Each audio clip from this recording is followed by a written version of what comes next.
I was standing just outside the kitchen door, holding a plate of cornbread I had made from my late husband's recipe when I heard my son say, "She can barely hear anything anymore. Once she signs, we're done with this house." My daughter-in-law laughed softly. "Just keep your voice down until she signs everything." And then Olivia added, colder than I'd ever heard her, "We don't have much time before she changes her mind." My hands trembled. The plate nearly slipped. They thought I couldn't hear them anymore. But I heard every single word, and that was their first mistake. If this moment made your heart tighten even a little, go ahead and like this video. It helps stories like mine reach people who need them.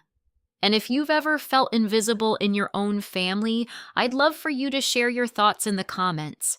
Tell me where you're watching from and what time it is for you right now. I always read them, and it reminds me I'm not alone. My name is Cathy Franklin. I'm 67 years old, and I've lived in the same house on Magnolia Street in Savannah, Georgia for over 4 decades.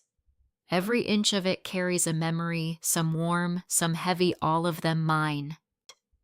The creaky third step on the staircase. My husband Robert used to joke that it announced my midnight trips for ice cream. The chipped corner of the kitchen counter.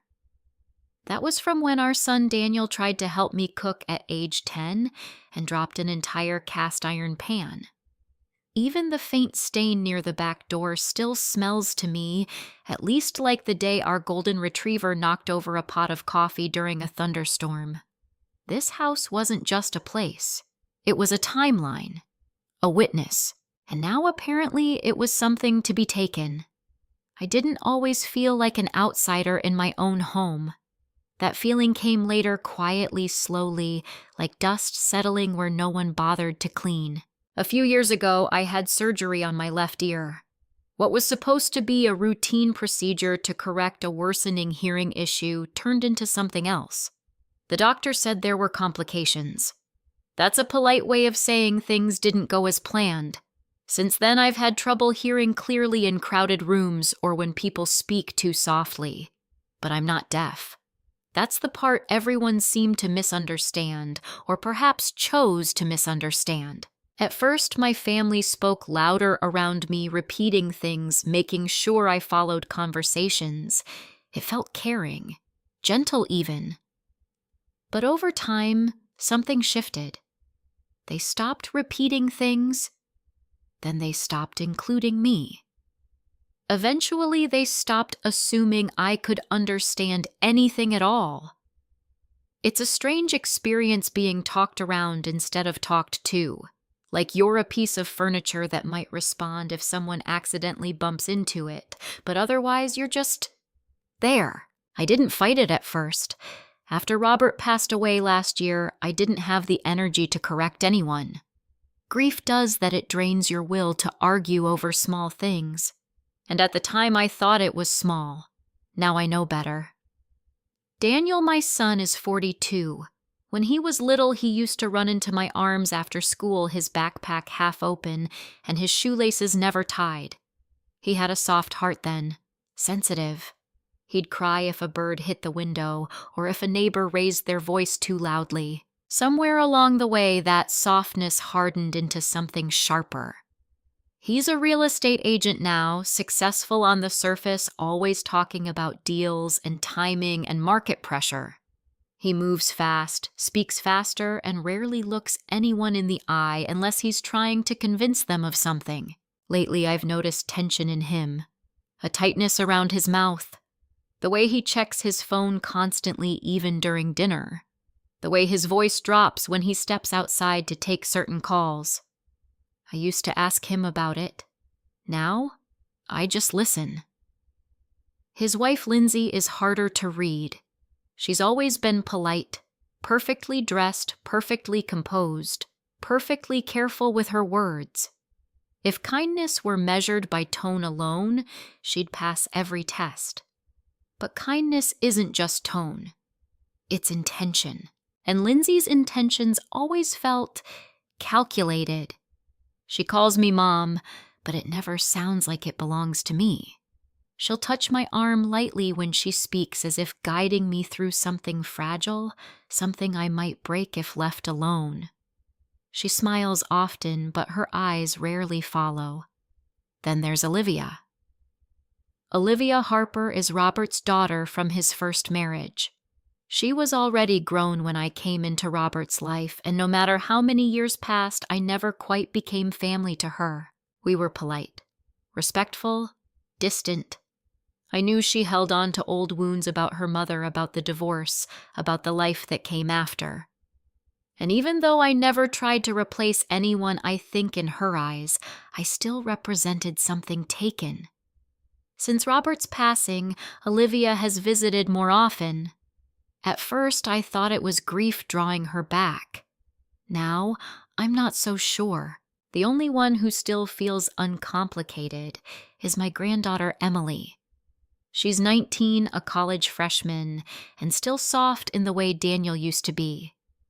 She sits next to me at the table. She asks me questions, real ones, not the kind people ask just to fill silence. Sometimes she even repeats things for me gently without making it obvious. Grandma Dad said he might come by earlier tomorrow, she'll say casually, like she's just thinking out loud. And I nod, pretending I didn't already hear it myself, because that's what I've learned to do. Pretend. After what I heard behind that kitchen door, pretending became more than a habit. It became a decision. The day of the gathering, the one where everything started to crack, was meant to be a quiet family lunch. 1 year since Robert passed. We had gone to church that morning, sat through the service, listened to kind words about a man who deserved every one of them. Robert was steady, honest.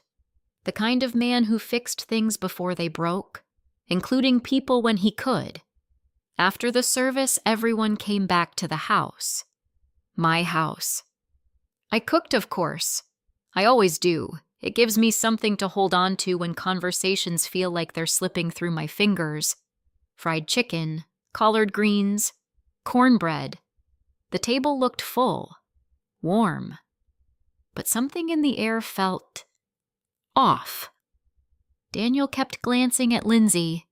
Lindsay kept checking her watch. Olivia barely touched her food, and Emily, sweet Emily, looked like she wanted to say something but didn't know how. I sat there smiling when I was supposed to smile, nodding when I caught enough of a sentence to understand its shape. Then Daniel cleared his throat. "Mom," he said, leaning forward slightly. "We've been thinking maybe it's time to make things a little easier for you around here." Easier. That word again. I tilted my head as if trying to hear him better. "What do you mean?" Honey Lindsay jumped in smoothly. "Just small things at first. Less upkeep, fewer responsibilities. There are some beautiful communities nearby, places where everything is taken care of." Communities. I knew what she meant. Assisted living? I gave a soft, confused smile. "Oh, I don't know. I still manage just fine." Olivia finally spoke, her voice calm but distant. "Dad wouldn't want you to struggle alone in this house, Cathy." There it was. Not concern. Pressure. Wrapped in Robert's name. I nodded slowly, pretending to consider it. Maybe we can talk about it another time." Daniel's jaw tightened for just a second before he forced a smile. "Of course. No rush." But there was a rush. I could feel it in the way the conversation ended too quickly, in the way Lindsay stood up almost immediately and started clearing plates, in the way Olivia avoided my eyes. That's when I went into the kitchen. That's when I stood behind that door. That's when I heard the truth. And as I stood there, heart pounding, something inside me shifted. Grief had made me quiet. Loneliness had made me invisible. But what I heard that day, that didn't make me weak. It made me pay attention. And for the first time in a long time, I realized something very clearly. They had already decided what my future would be. They just didn't realize. I was still here to decide it for myself. After I stepped away from that kitchen door, I didn't go back in right away. I stood in the hallway staring at the framed photographs lining the wall, snapshots of birthdays, graduations, holidays that once felt whole. There was one of Daniel at 12, missing his front tooth, grinning like the world had never given him a reason not to. Next to it, a photo of Robert and me on our 30th anniversary, his arm around my shoulders, his eyes soft in a way that made me feel safe just remembering it. I pressed my fingers lightly against the frame. What would he have said if he had heard what I just heard? No, that wasn't the right question. The right question was, what had he already known? I took a slow breath, steadying myself before stepping back into the kitchen as if nothing had happened. Lindsay was at the sink rinsing dishes with careful, controlled movements. Daniel leaned against the counter, scrolling through his phone, his face tight in that way I'd come to recognize.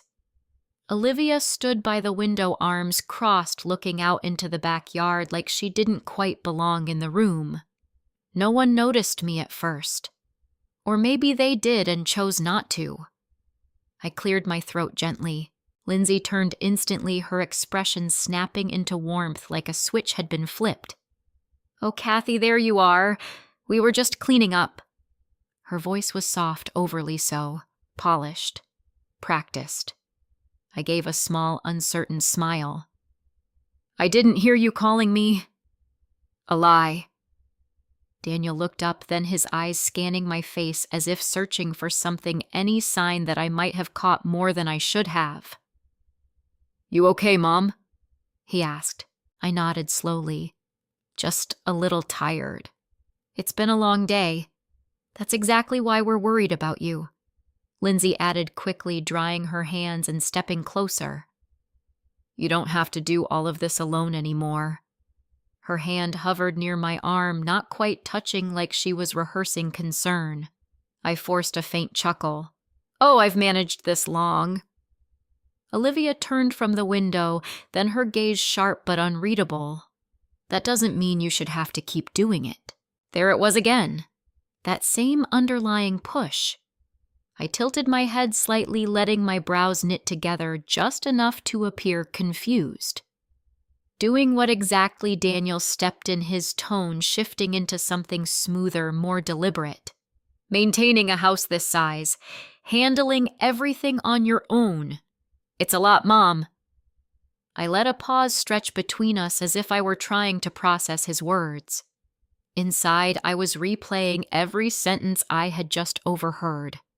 Once she signs, we don't have much time. Before she changes her mind. I lowered my gaze. "I suppose it can be sometimes." Lindsay smiled, relieved. "Exactly. And that's why we've been looking into options." "Just options," she added quickly, as if softening the blow. "Options," I repeated quietly. Olivia crossed her arms tighter. "Places where you'd be taken care of. Where everything is easier."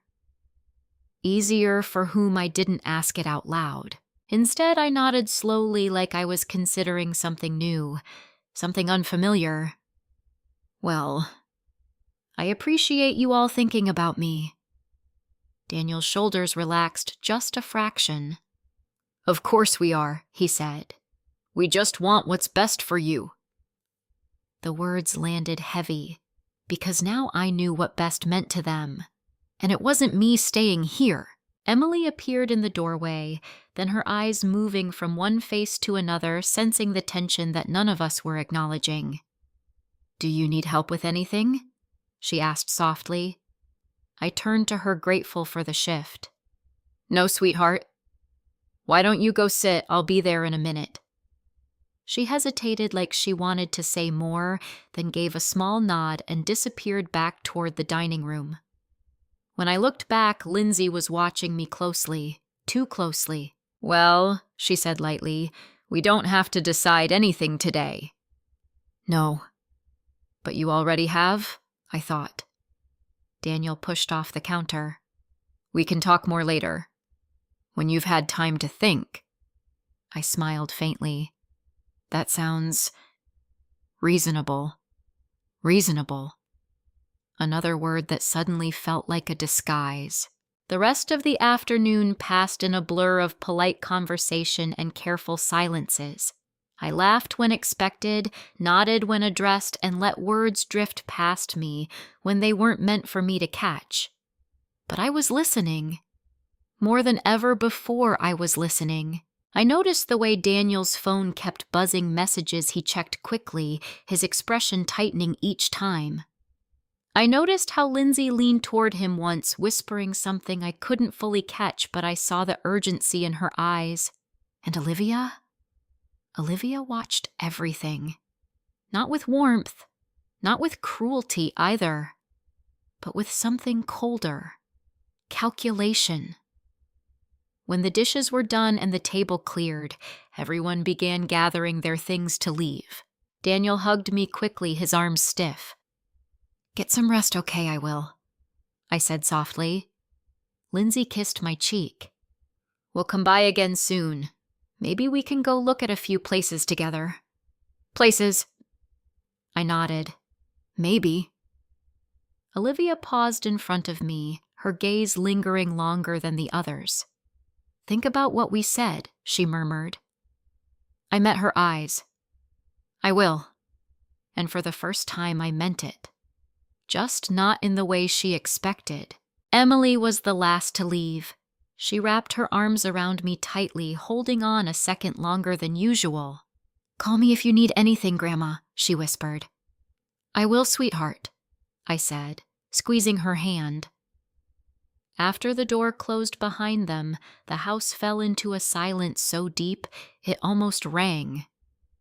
I stood there in the entryway for a long moment, listening to the absence of voices, the absence of footsteps, the absence of pretense. Slowly, I walked back toward the kitchen, the same kitchen where just an hour earlier I had heard my future being decided without me. I reached the door and rested my hand against it. This door, this thin piece of wood had separated two worlds, one where I was seen as fragile, fading, and unaware, and another where I heard everything. I stepped inside and looked around. The counters were clean. The dishes were put away. Everything was in its place, just like they liked it. Neat, controlled, predictable. But beneath that surface, nothing was what it seemed. I moved to the table and sat down slowly, my fingers tracing the faint scratches in the wood. Robert used to sit here every morning reading the paper, sipping his coffee like he had all the time in the world. He always noticed things, small things, the kind of things I was starting to notice now. I closed my eyes for a moment, letting the weight of the day settle into me. Then I opened them again, clear, focused, awake. They thought I was slipping. They thought I was confused. They thought I was easy to guide, easy to persuade, easy to move. They thought wrong. Because now I wasn't just hearing them. I was understanding them. And that changed everything. I pushed myself up from the chair and turned toward the hallway. There was something I needed to do, something I should have done a long time ago. I walked slowly toward the bedroom Robert and I had shared, my heart steady in a way it hadn't been all day. Because for the first time since I lost him, I didn't feel lost anymore. I felt warned, and I intended to listen. I didn't turn on the bedroom light right away. The late afternoon sun filtered through the curtains in long, quiet streaks, painting the room in a soft gold that felt almost too gentle for what I was about to do. This room had always been ours, mine and Robert's. Even after a year, I still couldn't bring myself to move his side of the bed. His reading glasses were still on the nightstand. His favorite book still lay open face down, as if he might come back and pick up where he left off. For a moment, I just stood there, letting the stillness settle over me. Then I closed the door behind me. Carefully, deliberately. If there was one thing I had learned that day, it was this silence could be a shield or a weapon. It all depended on who understood it. I moved toward Robert's dresser, my fingers brushing over the polished wood.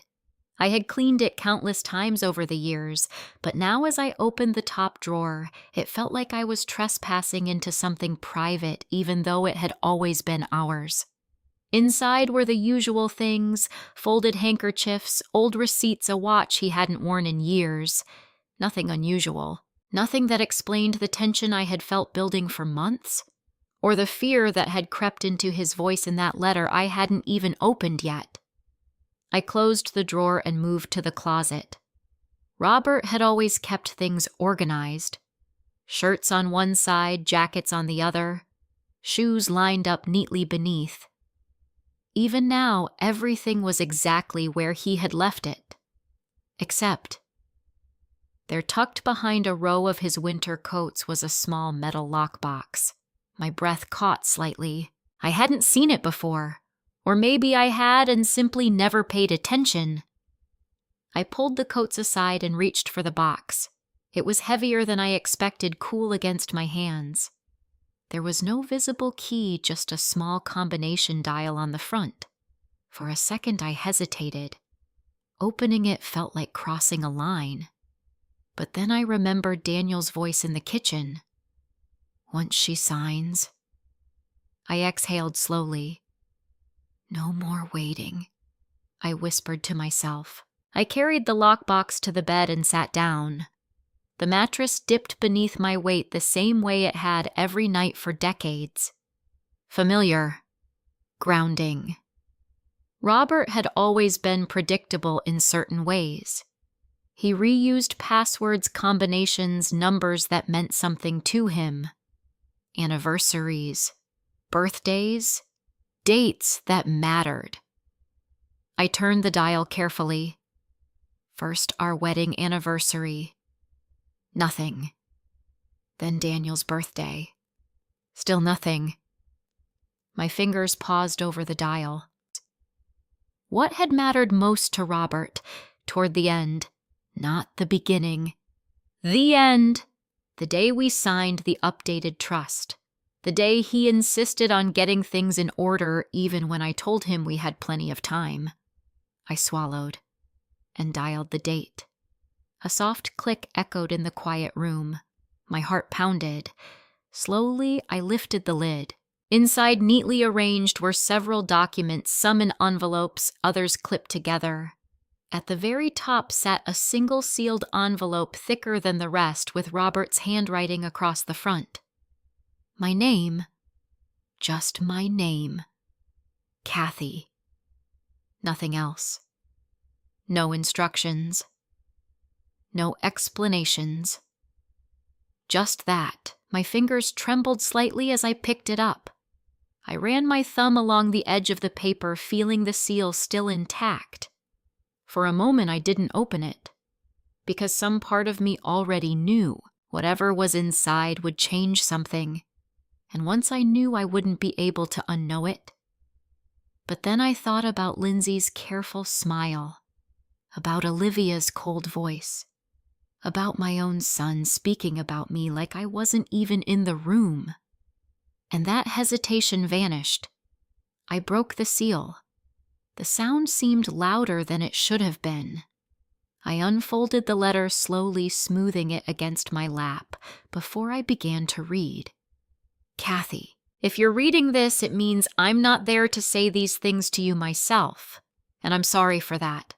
There are a few things I need you to know, not because I don't trust you, but because I know you trust people more than you should. And that's one of the things I've always loved about you, and worried about at the same time. My throat tightened. That sounded like him. Gentle, honest, careful with his words. I kept reading. I've tried to help Daniel more times than I can count. You know some of it, but not all. There were debts, Cathy, bigger than he ever admitted to you. I covered them when I could because he's my son. And I kept hoping he'd learn. I don't think he has. The words blurred for a second as my eyes filled with tears. I blinked them away and forced myself to continue. After my diagnosis, I started thinking differently about what would happen when I was gone. Not just for you, but around you. Daniel isn't a bad man, but he's a desperate one. And desperation makes people justify things they never thought they would do. My grip tightened on the paper. Desperate. Yes, that was the word I had been searching for. Lindsay is smart, very smart. She sees opportunity where others see boundaries. I don't think she means to hurt you, but I don't think she'll stop herself if it benefits her either. I let out a shaky breath. That felt too accurate, too precise. And Olivia... I paused. She's carried a version of our past that isn't entirely true. I tried to correct it, but some wounds settled deeper than facts. She may not trust you, Cathy. Not because of anything you've done, but because of what she believes. My chest ached. That explained more than I wanted it to. So I made arrangements. Quiet ones. My eyes sharpened. Arrangements. I met with George Whitman. You remember him, my old friend from law school. We updated everything. The house, the accounts, all of it is structured in a way that protects you first. Always you. A tear slipped down my cheek. If anyone tries to pressure you, rush you, or confuse you into signing something you don't fully understand, don't do it. Call George. There it was. Clear. Direct. No room for interpretation. I'm not telling you this because I expect the worst.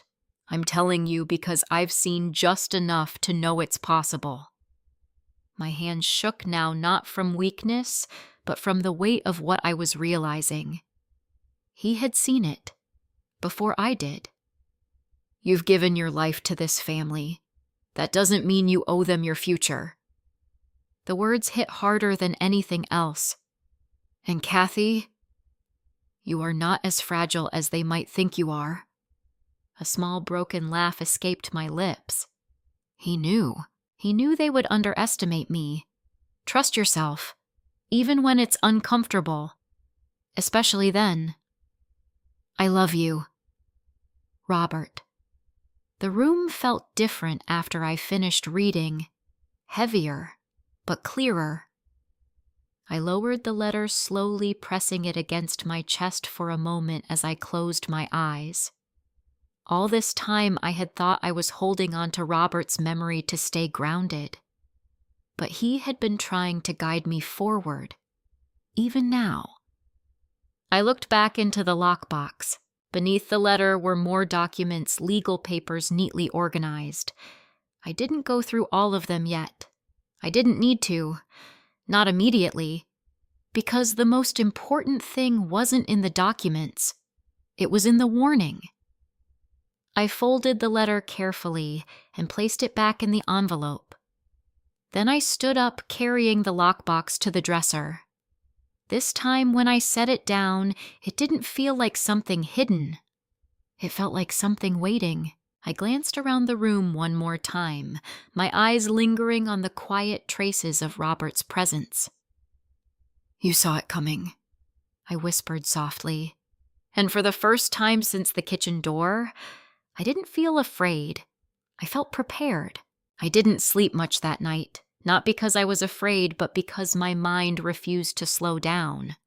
Robert's letter lay on the nightstand beside me, the envelope slightly creased from how many times I had picked it up, read a line, and set it back down again. Each sentence echoed differently the second time, then the third, then the fourth. You trust people more than you should. Daniel isn't a bad man, but he's a desperate one. Call George. I stared at the ceiling, listening to the quiet hum of the house pipes, settling the distant chirp of insects outside the soft whisper of the ceiling fan turning above me. For the first time in a long time, the silence didn't feel empty. It felt full of everything I had ignored, everything I had chosen not to see. And now, I couldn't unsee any of it. Around 3 in the morning, I gave up on sleep entirely. I slipped out of bed, wrapped a light sweater around my shoulders, and made my way to the kitchen. The same kitchen. The same door. I paused there for a moment, my hand hovering just above the handle. Yesterday, that door had separated me from the truth. Today, it felt like a reminder. A quiet warning etched into wooden hinges. I pushed it open and stepped inside. The room was dark except for the faint glow of the streetlight filtering through the window. I didn't turn on the lights. I didn't need them. I knew this kitchen by heart. I moved slowly, running my fingers along the counter, stopping where the small chip had always been. Daniel's doing years ago. He had cried when it happened, apologized over and over. "I didn't mean to break it, Mom," he had said, and I had hugged him, telling him it was just a counter, that nothing important had been lost. Funny how things change. Now it wasn't a counter that had been chipped. It was trust. I made myself a cup of tea, the familiar motions grounding me. Boil water. Steep the bag. Wait. Waiting used to feel passive. Now it felt intentional. When the tea was ready, I carried it to the table and sat down Robert's letter in front of me again. "Call George." I looked at the clock on the wall. 3:17 a.m., too early. But the thought wouldn't leave. If Robert had trusted him, if Robert had gone out of his way to write his name into that letter, then George Whitman wasn't just an option. He was part of the plan. I traced the edge of the envelope with my fingertip, thinking about Daniel, about Lindsay, about Olivia, about the way they had stood in this very room speaking about me like I was already gone. A strange calm settled over me. Not the kind that comes from denial, the kind that comes from decision. By the time the sun began to rise, I had already made up my mind. I was done waiting. George Whitman's house sat just 3 blocks away from mine, tucked behind a row of old oak trees that had probably been there longer than any of us. Robert used to joke that George refused to move because he didn't trust any house built after 1980. Too many shortcuts, he'd say. I hadn't seen George much in recent years. Life had a way of pulling people into their own corners.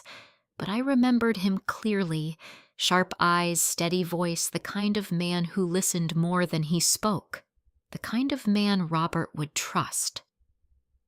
I waited until a reasonable hour barely, and then I called. The phone rang twice before he answered. "Whitman," he said, his voice still strong despite the years. "George. It's Cathy. Cathy Franklin." There was a brief pause. Then his tone softened. "Cathy, I was wondering when I might hear from you. That caught me off guard." "You were—" "Yes," he said simply. "Robert asked me to expect your call. Eventually." My grip tightened slightly on the phone. "He did. He did." I swallowed, steadying myself. "Then, you know why I'm calling." "I have an idea," George replied, "but I'd rather hear it from you." "Can you come by?" I said without hesitation. "Good. I'll put the coffee on." George's house smelled like books and old wood, the kind of place where time seemed to move slower, more deliberately. He opened the door before I even had a chance to knock. "Cathy," he said, offering a small, reassuring smile. "Come in." I stepped inside, my eyes adjusting to the dim, comfortable light. Shelves lined the walls, filled with legal books, novels, and things I didn't recognize. He led me to a sitting area near the window, where 2 chairs faced each other with a small table between them. "Sit," he said gently. I did. For a moment, neither of us spoke. Then I reached into my bag and pulled out the envelope. "I found this last night," I said, placing it on the table.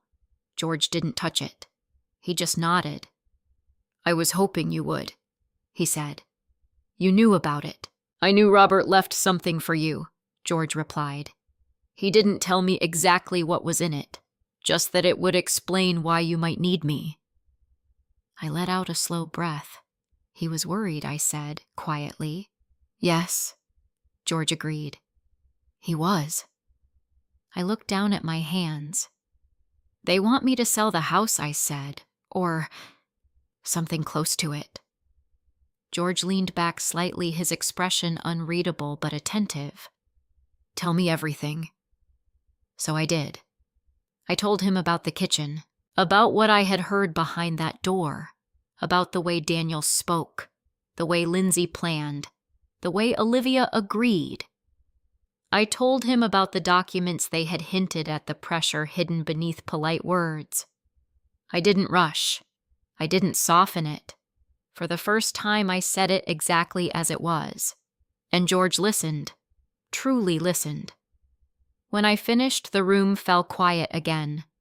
He folded his hands together, considering. "Well," he said finally, "your husband was right about one thing." I looked up. "You're not as fragile as they think you are." A small, unexpected smile touched my lips. "No," I said softly. "I'm not." George nodded. "Good. Because what we do next requires clarity." My heart steadied. "What do we do next?" He leaned forward slightly. "First," he said, "we make sure you understand exactly what you have and what they don't." I frowned slightly. "What do you mean?" George's eyes sharpened. "I mean, Cathy, they may be planning to take something from you." He paused, letting the weight of his words settle. "But there's a very good chance they can't." The room felt still, solid, different. And for the first time since I stood behind that kitchen door, I realized something powerful. I wasn't just reacting anymore. I was stepping into something Robert had prepared, something I was finally ready to face. I straightened in my chair, meeting George's gaze. "Then let's make sure they never get the chance," I said. And this time, there was no hesitation in my voice. George didn't answer me right away. Instead, he stood up slowly and walked over to a tall wooden cabinet against the wall. He opened it with a small key, reached inside, and pulled out a thick folder worn at the edges but carefully kept. He brought it back to the table and set it down between us. "This," he said, tapping it lightly, "is where your husband made sure you would never be left unprotected." My eyes stayed on the folder. For years, I had believed Robert and I shared everything, every decision, every plan, every worry. Now, I was realizing he had been protecting me in ways I hadn't even known to ask for. George opened the folder and turned it toward me.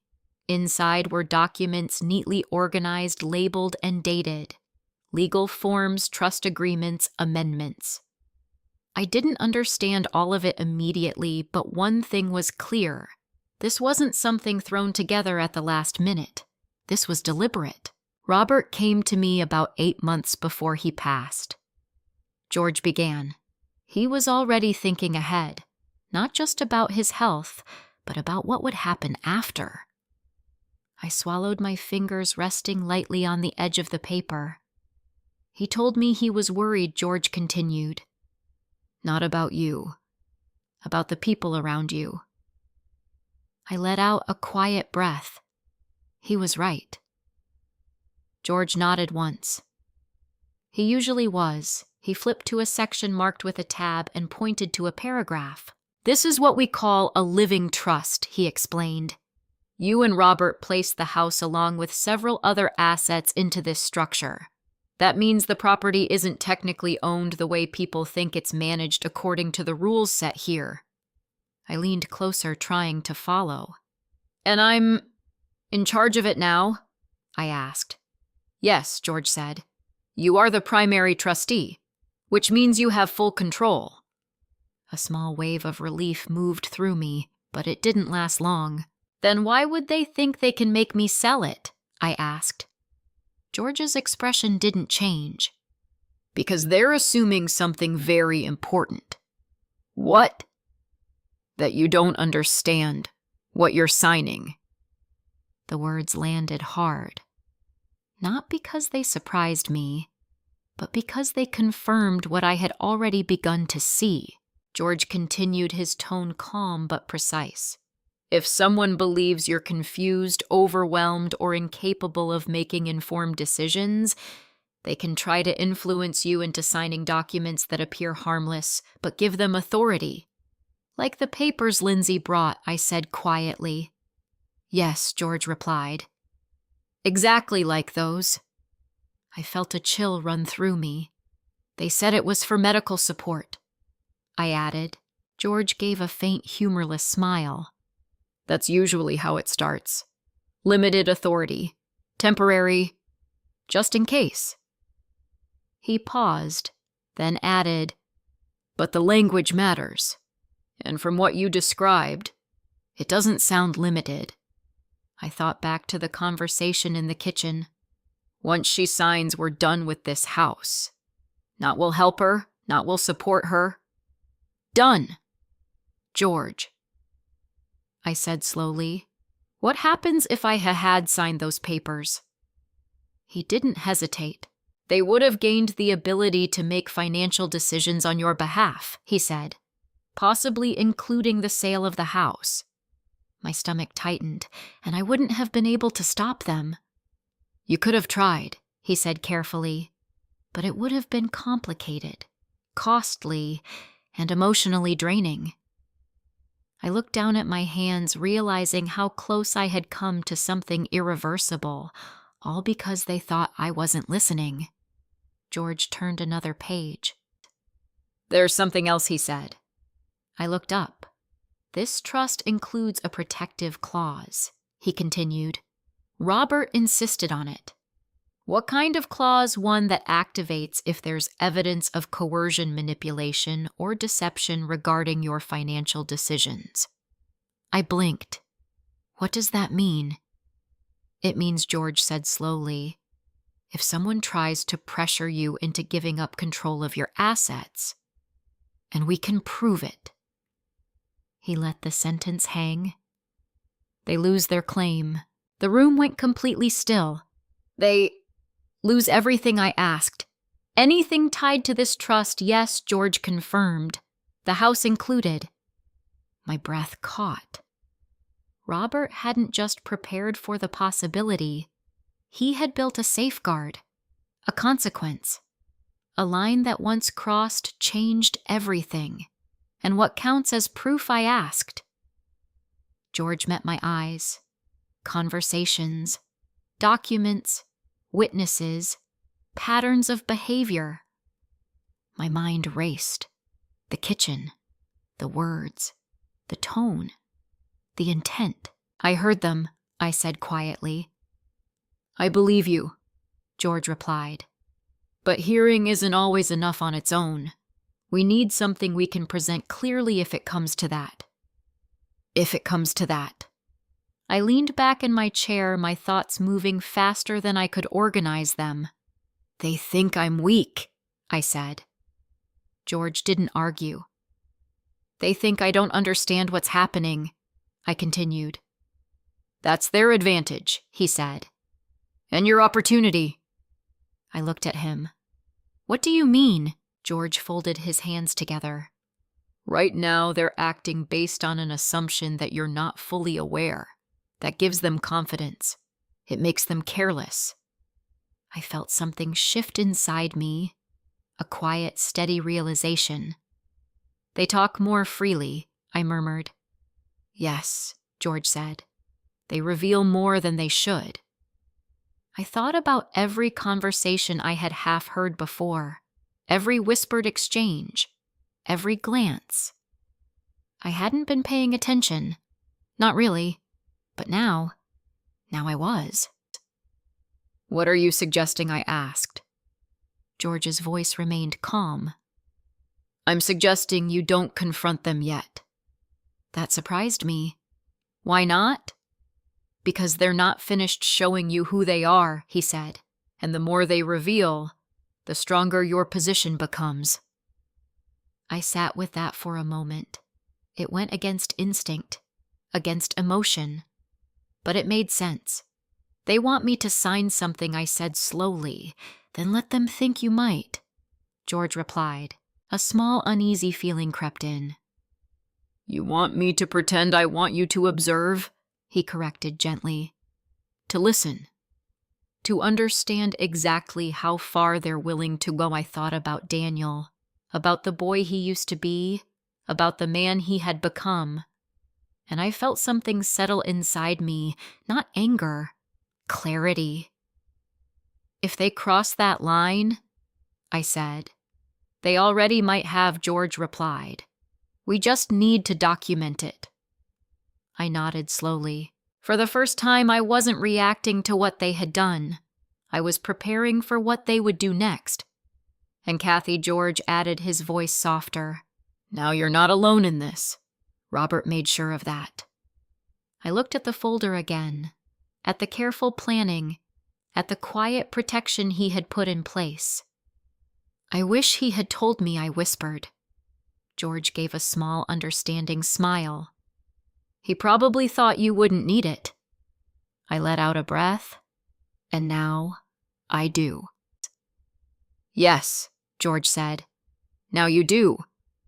I straightened slightly, feeling something steady in my chest. Not fear, not even anger. Something stronger. Resolve.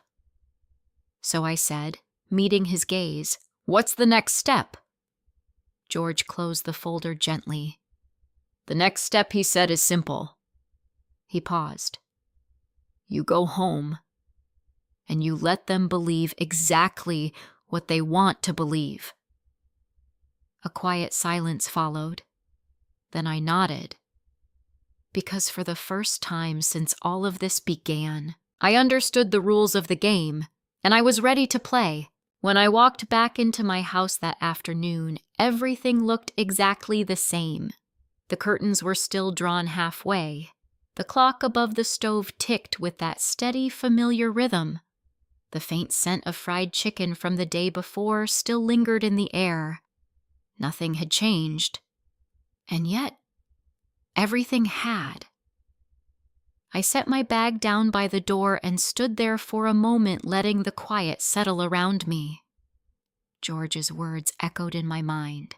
Let them believe exactly what they want to believe. I wasn't used to deception. Not like this.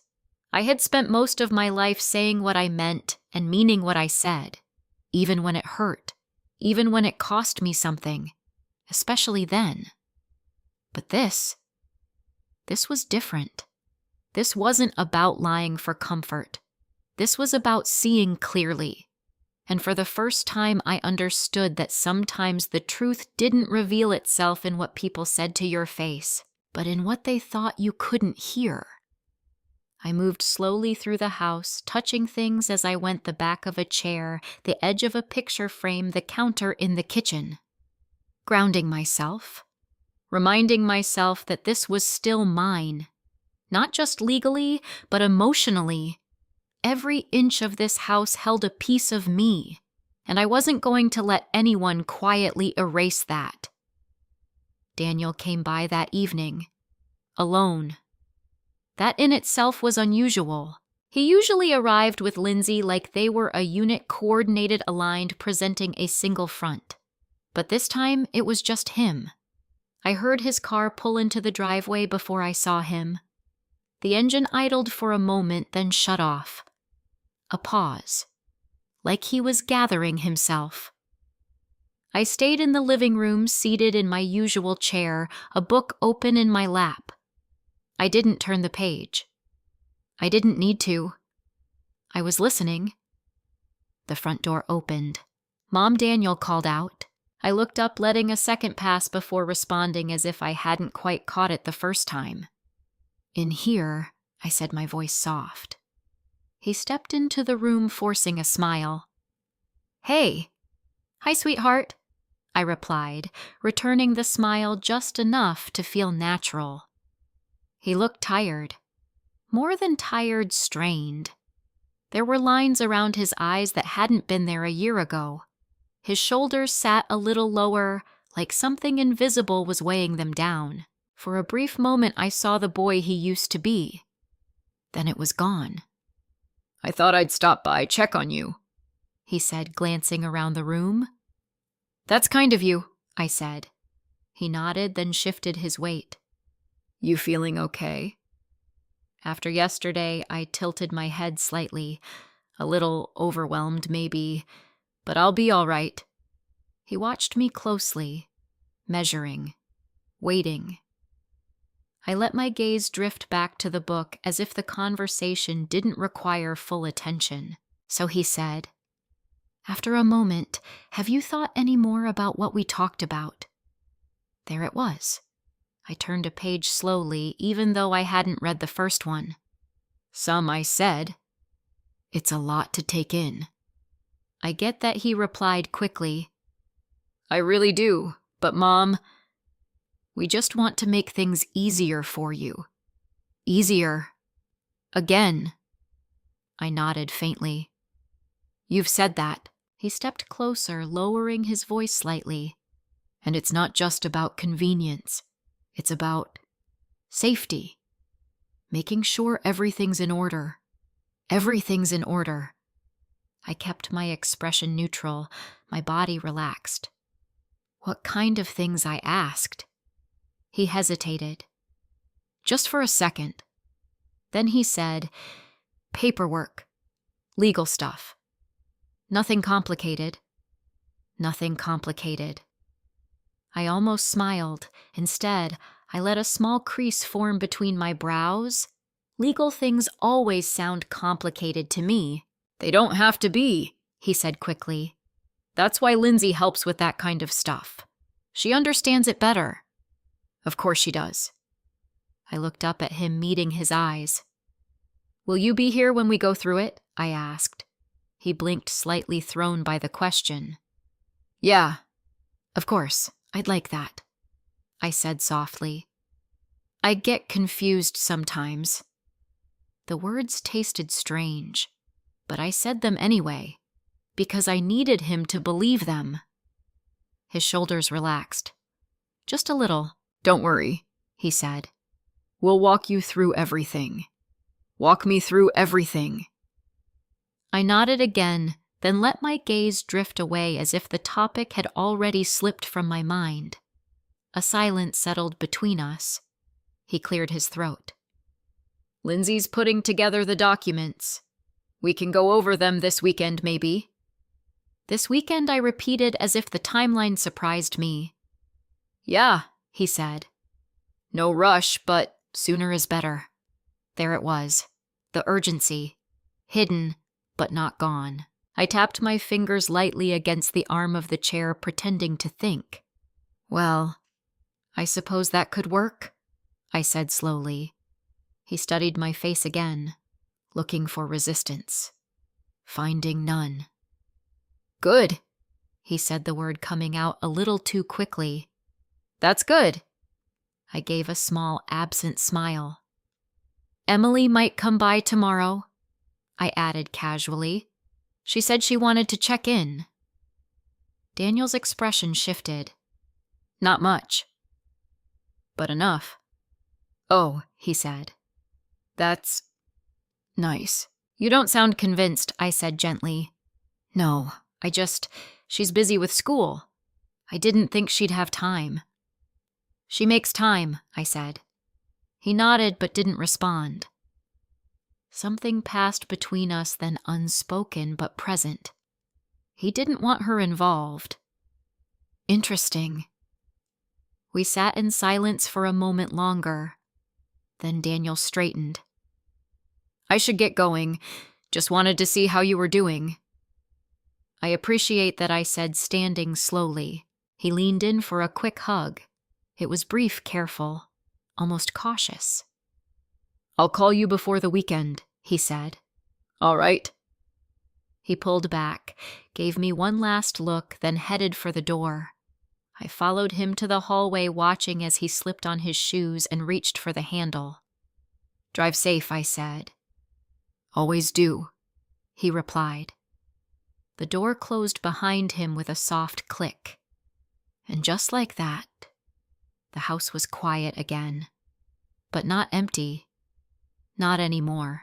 I stood there for a long moment, replaying every word, every pause, every shift in his voice. He was nervous, careful, trying to control the situation without making it obvious. And that meant one thing. They weren't as confident as they pretended to be. I walked back into the living room and sat down slowly, my hands resting in my lap. This weekend. That was their timeline, their plan, their expectation. I leaned back in the chair, letting my eyes drift toward the kitchen doorway, the same doorway that had changed everything. You're moving too fast, I murmured softly, thinking of them. Too eager, too certain, too sure I wouldn't notice. A small, steady calm settled over me again, because now I wasn't just listening, I was watching, and for the first time, I was one step ahead. By Friday morning, the house felt different again, not because anything had changed on the surface, but because I had. There's something that happens when you finally see people clearly. The walls don't move, the furniture doesn't shift, the routines stay the same. But your understanding of everything inside those walls changes completely, and once that happens, you can't go back. I woke early before the sun had fully risen and sat in the kitchen with a cup of coffee warming my hands. The same table, the same chair, the same view out the window. But this time, I wasn't just remembering, I was preparing. This weekend. That was their plan. And now it was mine too. I took a slow sip of coffee, letting the bitterness settle on my tongue as I mentally walked through everything George had told me. The trust, the clause, the importance of proof. They're not finished showing you who they are. He was right. They were moving quickly, too quickly, which meant they were under pressure, and pressure makes people careless. I glanced toward the counter where Lindsay had left a folder 2 days earlier. I hadn't touched it yet, not in front of them. I had only given it a brief look that night with George. But today I needed to understand every detail. I stood up and walked over, picking up the folder carefully, as if it might break under too much pressure. It was thicker than it needed to be, another tactic. The more pages, the more overwhelming it seemed. I carried it back to the table and opened it slowly. The first few pages were exactly what Lindsay had described. Care coordination authorization, emergency contact permissions, soft language, reassuring titles, nothing alarming on the surface. But then I turned another page, and another, and that's where the truth began to reveal itself. Financial representation agreement. My fingers paused. The wording was careful, deliberately vague. It didn't outright say transfer of control, but it didn't need to. It granted authority to act in the best interest of the signer, in matters including property accounts and transactions. Transactions. Like selling a house. My stomach tightened. I flipped further. There it was. A clause buried in dense legal language referencing temporary cognitive support evaluation. I stared at it. Slowly, carefully. That wasn't just about helping me. That was about establishing a narrative, a record, a way to claim I wasn't fully capable. I leaned back in my chair, the paper still in my hands. They hadn't just planned this. They had constructed it, layer by layer, and they expected me to walk straight into it. A soft knock at the front door pulled me out of my thoughts. I closed the folder immediately, sliding it back into place just as I stood. Coming. I called, making sure my voice carried just enough effort, just enough hesitation. When I opened the door, Emily stood there, her backpack slung over one shoulder, her expression uncertain. "Hey, Grandma," she said, offering a small smile. "Emily," I replied warmly. "Come in, sweetheart." She stepped inside, looking around like she always did, taking in the house as if she was checking that everything was still where it belonged.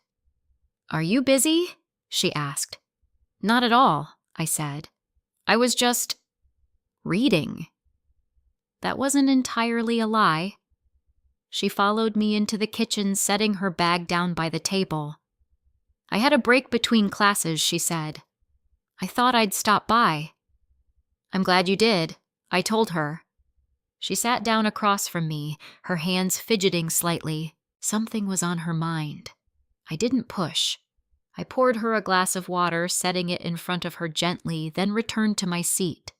We sat in silence for a moment. Then she spoke. "Grandma, can I ask you something?" "Of course." She hesitated, her eyes dropping to the table. "Do you ever feel like people are talking about you, but not really to you?" The question hit deeper than she probably intended. I kept my voice steady. "Sometimes." She nodded slowly. "Yeah, me too." I watched her carefully. "What made you think of that?" I asked. She let out a small breath. "I don't know. Just things I hear. Conversations that stop when I walk into a room." My chest tightened. She had noticed. "Your parents?" I asked gently. She didn't answer right away. That was answer enough. "They're just stressed," she said finally. "Dad's been different lately, and Mom keeps saying things like, 'We just need to get through this.'" "Get through this." I repeated the phrase silently. "That sounds like a lot to carry," I said. She shrugged, but her eyes were glossy. "I guess." I reached across the table, placing my hand over hers. "You don't have to understand everything right now," I said softly, "but you should always trust how something feels." She looked up at me. "What do you mean? If something feels wrong?" I said, "Even if you can't explain why, it's worth paying attention to." She held my gaze for a long moment. Then she nodded. "Grandma," she started, then stopped. "Yes," she swallowed. If something was wrong, you'd tell me, right?" The question lingered in the air. I wanted to say yes. I wanted to protect her from all of it. But the truth was, I didn't know how much she was ready to hear, so I chose my words carefully. "I would never lie to you," I said, "but I might wait until the right moment." She seemed to accept that. "I just don't want anything bad to happen," she whispered. I squeezed her hand gently. "Neither do I." We sat there for a while longer, talking about smaller things, her classes, her friends, the kind of conversations that felt safe. But beneath it all, there was something shifting. She knew more than she was saying, and she was afraid. That made two of us. When she finally stood to leave, she hugged me tightly longer than usual. "Call me if you need anything," she said again. "I will, I promised." After she left, I closed the door and leaned against it for a moment. Emily wasn't part of their plan, but she was close enough to feel its edges, and that meant something important. Something George had said came back to me. Witnesses matter. I pushed myself away from the door and walked back into the kitchen. The folder still sat on the table, waiting. I picked it up again, flipping to the last page. A signature line. my name already printed beneath it. All that was missing was me. I stared at it for a long moment. Then I closed the folder slowly. No, I murmured under my breath. Not yet. Because this wasn't just about refusing. This was about timing, about letting them believe they were close enough to succeed, that they would show everything. I placed the folder back on the counter exactly where Lindsay had left it. Neat, undisturbed, exactly how they expected it to be. Then I turned toward the kitchen door. The same place where this had all begun. This weekend they would come back. They would bring their papers, their smiles, their carefully chosen words, and they would expect me to be exactly who they thought I was. Confused, compliant, easy. I let out a slow breath, my reflection faintly visible in the dark glass of the window. You're going to keep talking, I whispered softly, and this time, I'll be ready for every word. I didn't wait for the weekend to come to me. By Saturday morning, I was already sitting in a quiet office across from Angela Brooks, the attorney George had insisted I meet before anything moved further. Her office was tucked into a modest brick building downtown, nothing flashy, nothing intimidating. But the moment she walked in, I understood why George trusted her. She didn't waste time pretending. Mrs. Franklin, she said, offering a firm handshake. George told me, enough to know you're dealing with something serious. I'd like to hear the rest from you. There was no softness in her tone, but there was respect. And right now that mattered more. I nodded and placed the folder Lindsay had given me on her desk. Start here, I said. She opened it immediately, flipping through the pages with practiced efficiency. Her eyes scanned each line, not rushing, not lingering unnecessarily, just seeing. The way I wished I had seen things sooner. After a few minutes, she closed the folder and leaned back slightly. This isn't support documentation, she said flatly. This is control. I felt a tightness release in my chest, not relief exactly, but confirmation. I thought so, I replied quietly. Angela nodded. They've structured it carefully, enough to pass a quick glance, but not enough to hold up if challenged properly. Challenged? I repeated. Yes, she said. And we will challenge it if it gets that far. I folded my hands in my lap. I'd prefer it didn't. Angela studied me for a moment. Then we need to stay ahead of them. George's voice echoed in my mind. Let them reveal more. I've already heard enough to know what they're planning, I said, but I don't have anything solid. Angela nodded slowly. That's where strategy comes in. She leaned forward, her tone shifting sharper, now more focused. Right now they believe you're vulnerable, she said. That's their leverage. It's also their weakness. I almost smiled. I've been told something similar. I said. I'm sure you have, she replied. So here's what we do. She reached for a notepad and began outlining steps. First, you do nothing to contradict their assumptions, she said. You don't confront. You don't accuse. You let them continue. Let them dig deeper, I murmured. Exactly. She wrote something down, then continued. Second, we document everything. Every conversation, every interaction, every document they present. Dates, times, details. Even tone if you can remember it. I nodded. I can do that. I have no doubt, she said. She paused, then added, and third, we prepare for the moment they push too far. I looked up. What does that look like? Angela met my eyes directly. It looks like them asking you to sign. The room felt still. Because we both knew. That moment was coming. Tomorrow, I said quietly. They want to meet tomorrow." Angela didn't react outwardly, but I saw the slight shift in her posture. "Good," she said. "Good," I echoed. "Yes," she replied. "Because that means they're moving quickly, and people who move quickly make mistakes."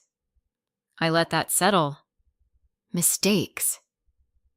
I thought about Daniel's voice behind the kitchen door, the urgency, the pressure. "They're already making them," I said. Angela nodded. "Then we just need to make sure those mistakes are visible." I took a breath. "What about the clause George mentioned?" Her expression sharpened slightly. "The coercion clause?" "Yes." She leaned back again, folding her arms. "That clause is your strongest protection," she said.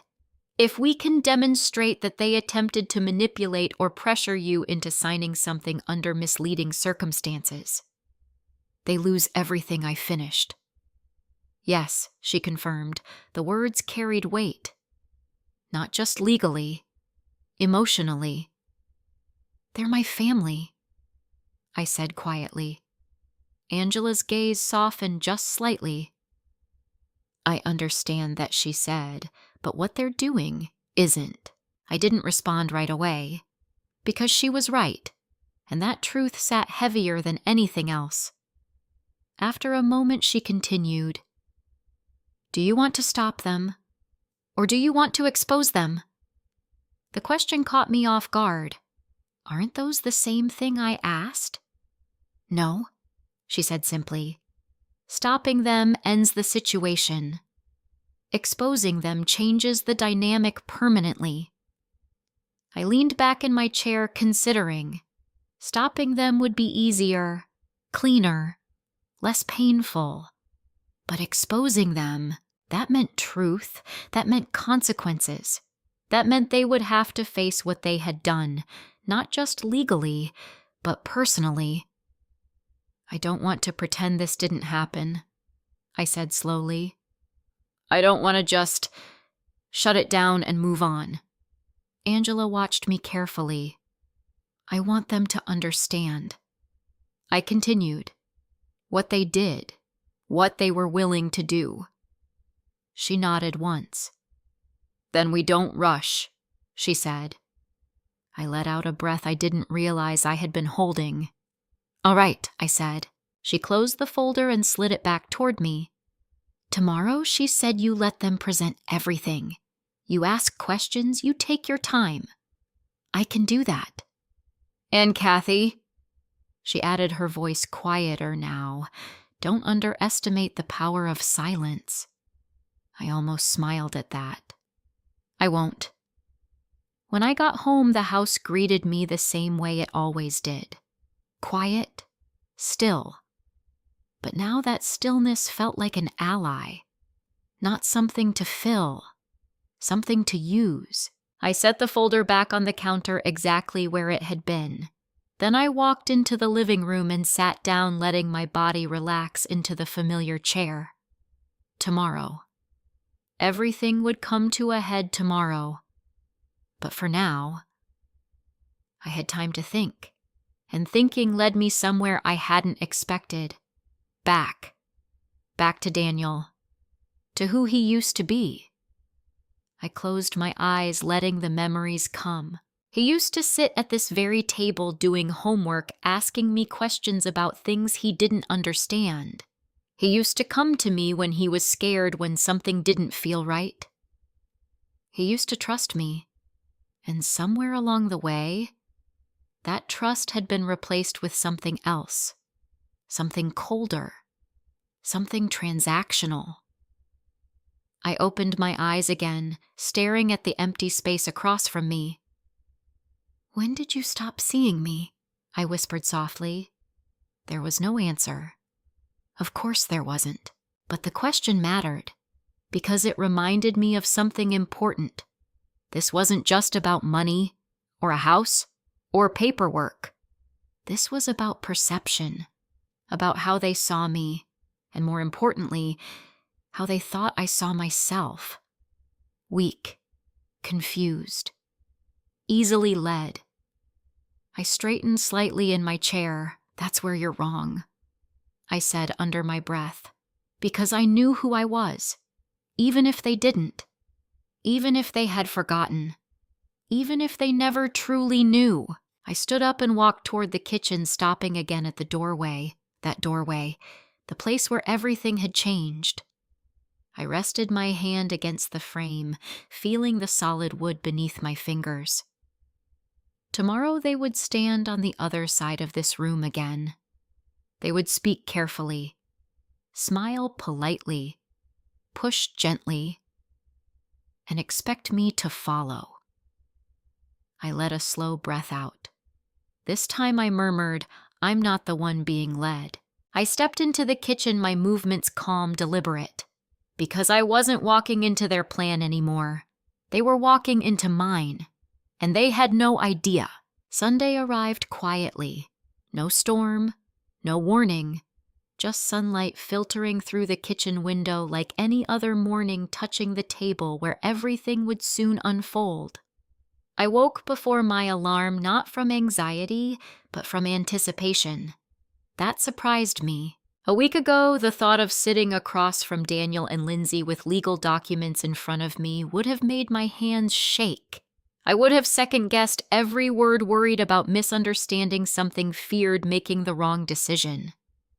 But now I was ready, not because I had all the answers, but because I finally understood the questions. I moved through my morning slowly, deliberately. Shower, coffee, a slice of toast I barely tasted. Each step grounded me, anchored me in the present. Today wasn't about reacting. It was about observing, listening, letting them speak. By the time the doorbell rang, I was already seated in the living room, the same book from earlier in the week resting open in my lap. I didn't rush to answer. I let it ring once more. Then I stood smoothing my sweater and walked to the door. When I opened it, Daniel stood there with Lindsay beside him, both dressed a little more formally than usual, subtle but intentional, as if this were more than a family visit. Because it was. "Hi, Mom," Daniel said, offering a careful smile. Cathy, Lindsay added warmly, her voice soft and polished as ever. "We brought everything." "Of course you did." I stepped aside.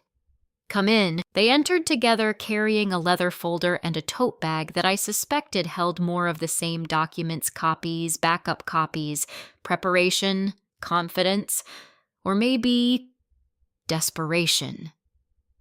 We moved into the kitchen without much conversation. It was their choice, though they didn't say it out loud. That's where the table was. That's where things would be signed. That's where it had all begun. I took my usual seat.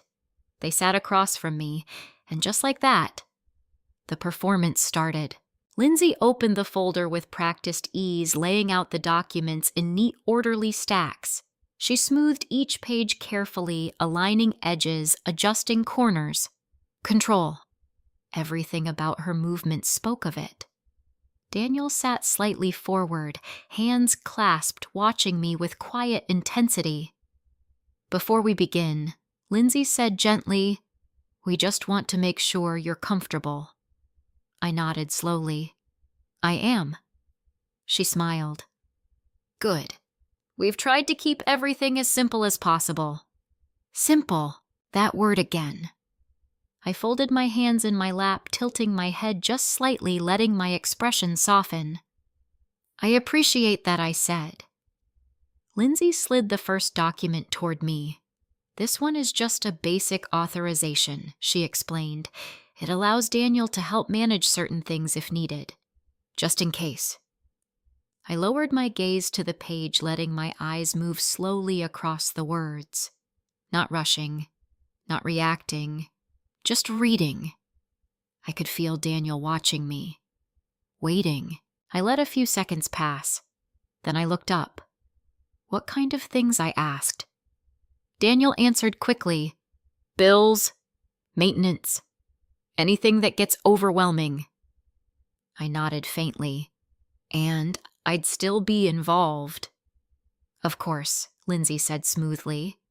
This just gives us flexibility. Flexibility. I looked back down at the paper, my fingers tracing the edge of the text. Then I turned the page.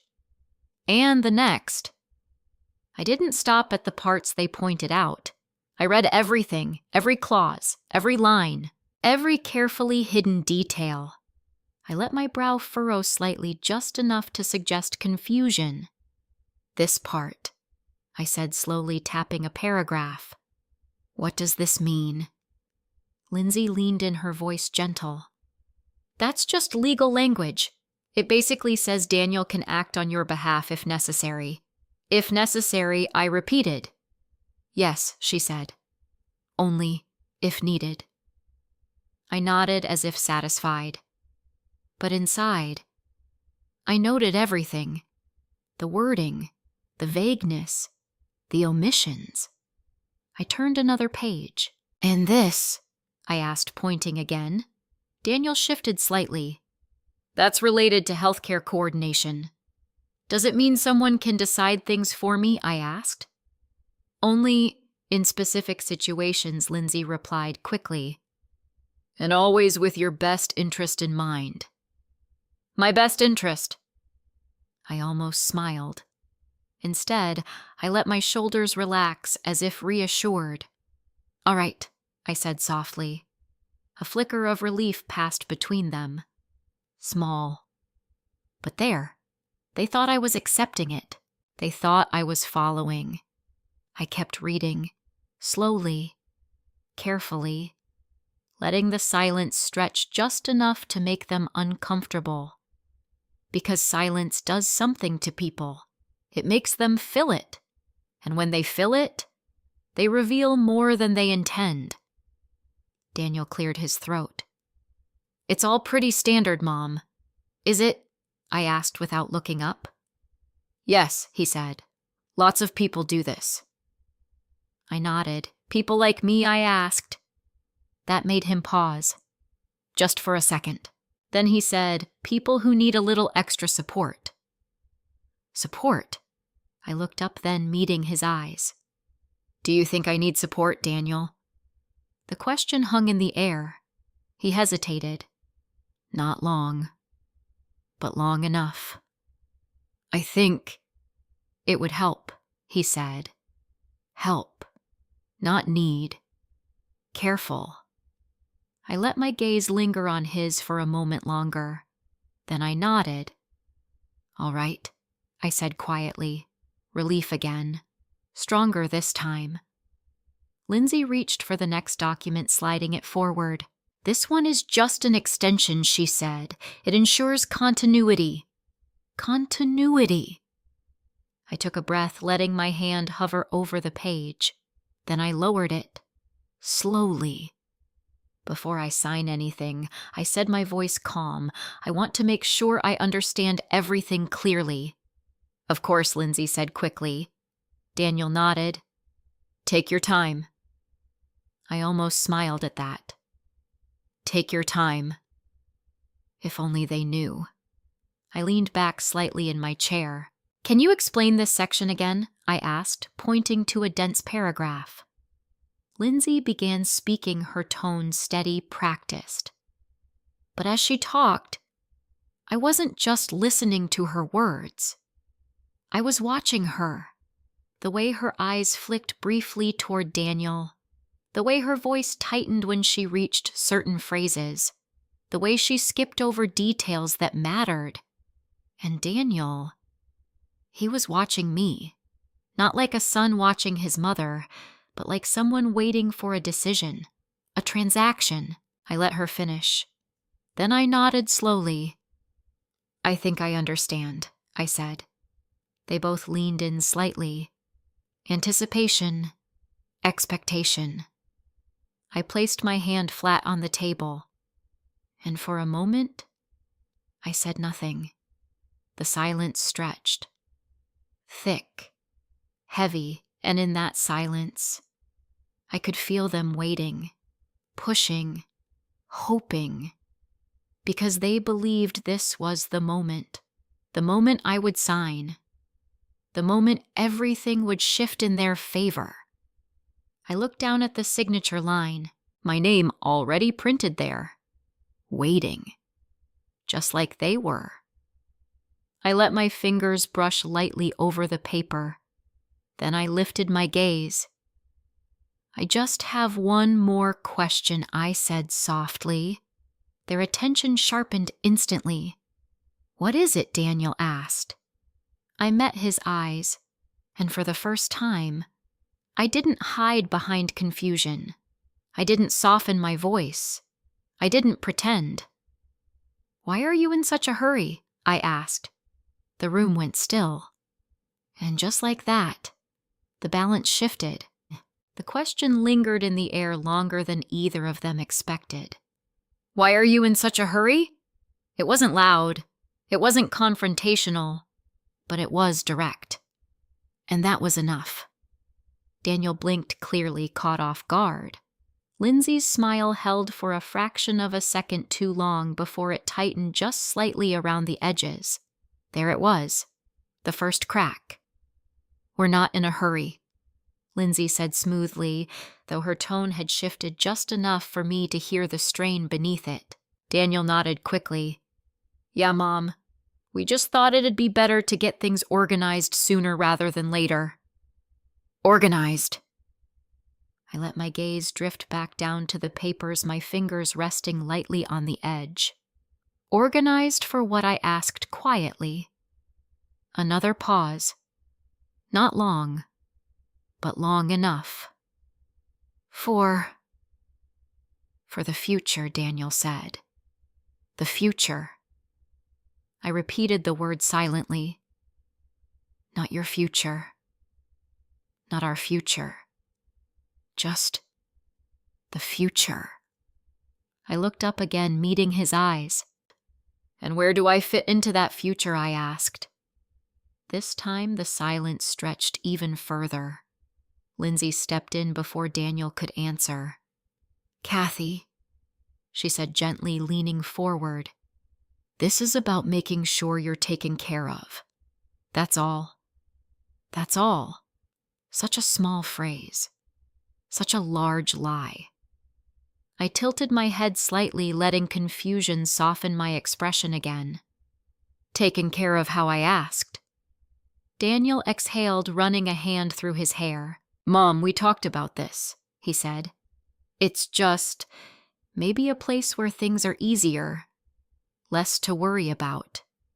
A place I repeated. Assisted living, Lindsay clarified quickly, her voice calm again. Just something to consider. There it was, out in the open now. Not hidden behind softer words, not disguised as options. I nodded slowly, as if processing it for the first time. And this paperwork, I said, tapping the page lightly. Helps with that. Yes, Lindsay said. It allows us to manage things while you transition. Transition. I let the word sit between us. And how long would that take? I asked. Daniel frowned slightly. What do you mean? The transition, I said. A week? A month. They exchanged a quick glance. Unspoken communication. Careful. Measured. It depends, Lindsay said. There's no set timeline. No set timeline. Which meant, as long as they needed. I leaned back in my chair, letting my hands fall into my lap. And if I decide I don't want to go? I asked. Daniel's jaw tightened. Lindsay's smile didn't falter, but it didn't deepen either. Well, she said carefully, we'd talk about it. Talk about it. Not accept it. Not respect it. Talk about it. I nodded faintly. I see. The room felt heavier now, the air thicker, because the truth was no longer hiding. It was just not fully spoken yet. And they knew it. I looked down at the papers again, flipping one more page slowly. And this part, I said, pointing to the clause I had already studied. This gives you control over financial decisions. Daniel shifted in his seat. Only if necessary. And who decides what's necessary? I asked. He opened his mouth, closed it. Lindsay answered instead. It's a standard provision, she said. It just ensures continuity if something unexpected happens. Unexpected? Like what? Like me refusing. Like me staying. Like me not cooperating. I let my fingers tap lightly against the table. Unexpected for who I asked softly. This time. Neither of them answered right away, because there wasn't a safe answer, and they knew it.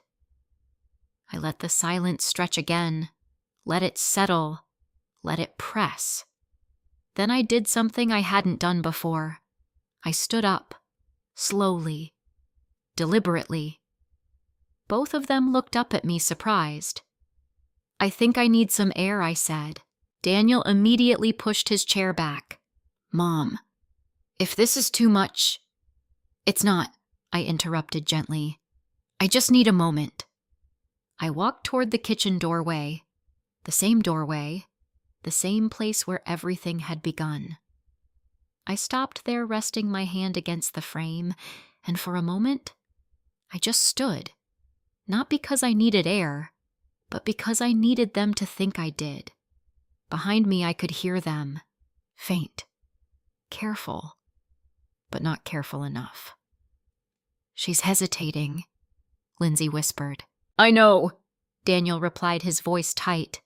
We're running out of time. We can't drag this out, she said. If she starts asking more questions... She already is, he snapped quietly. A pause.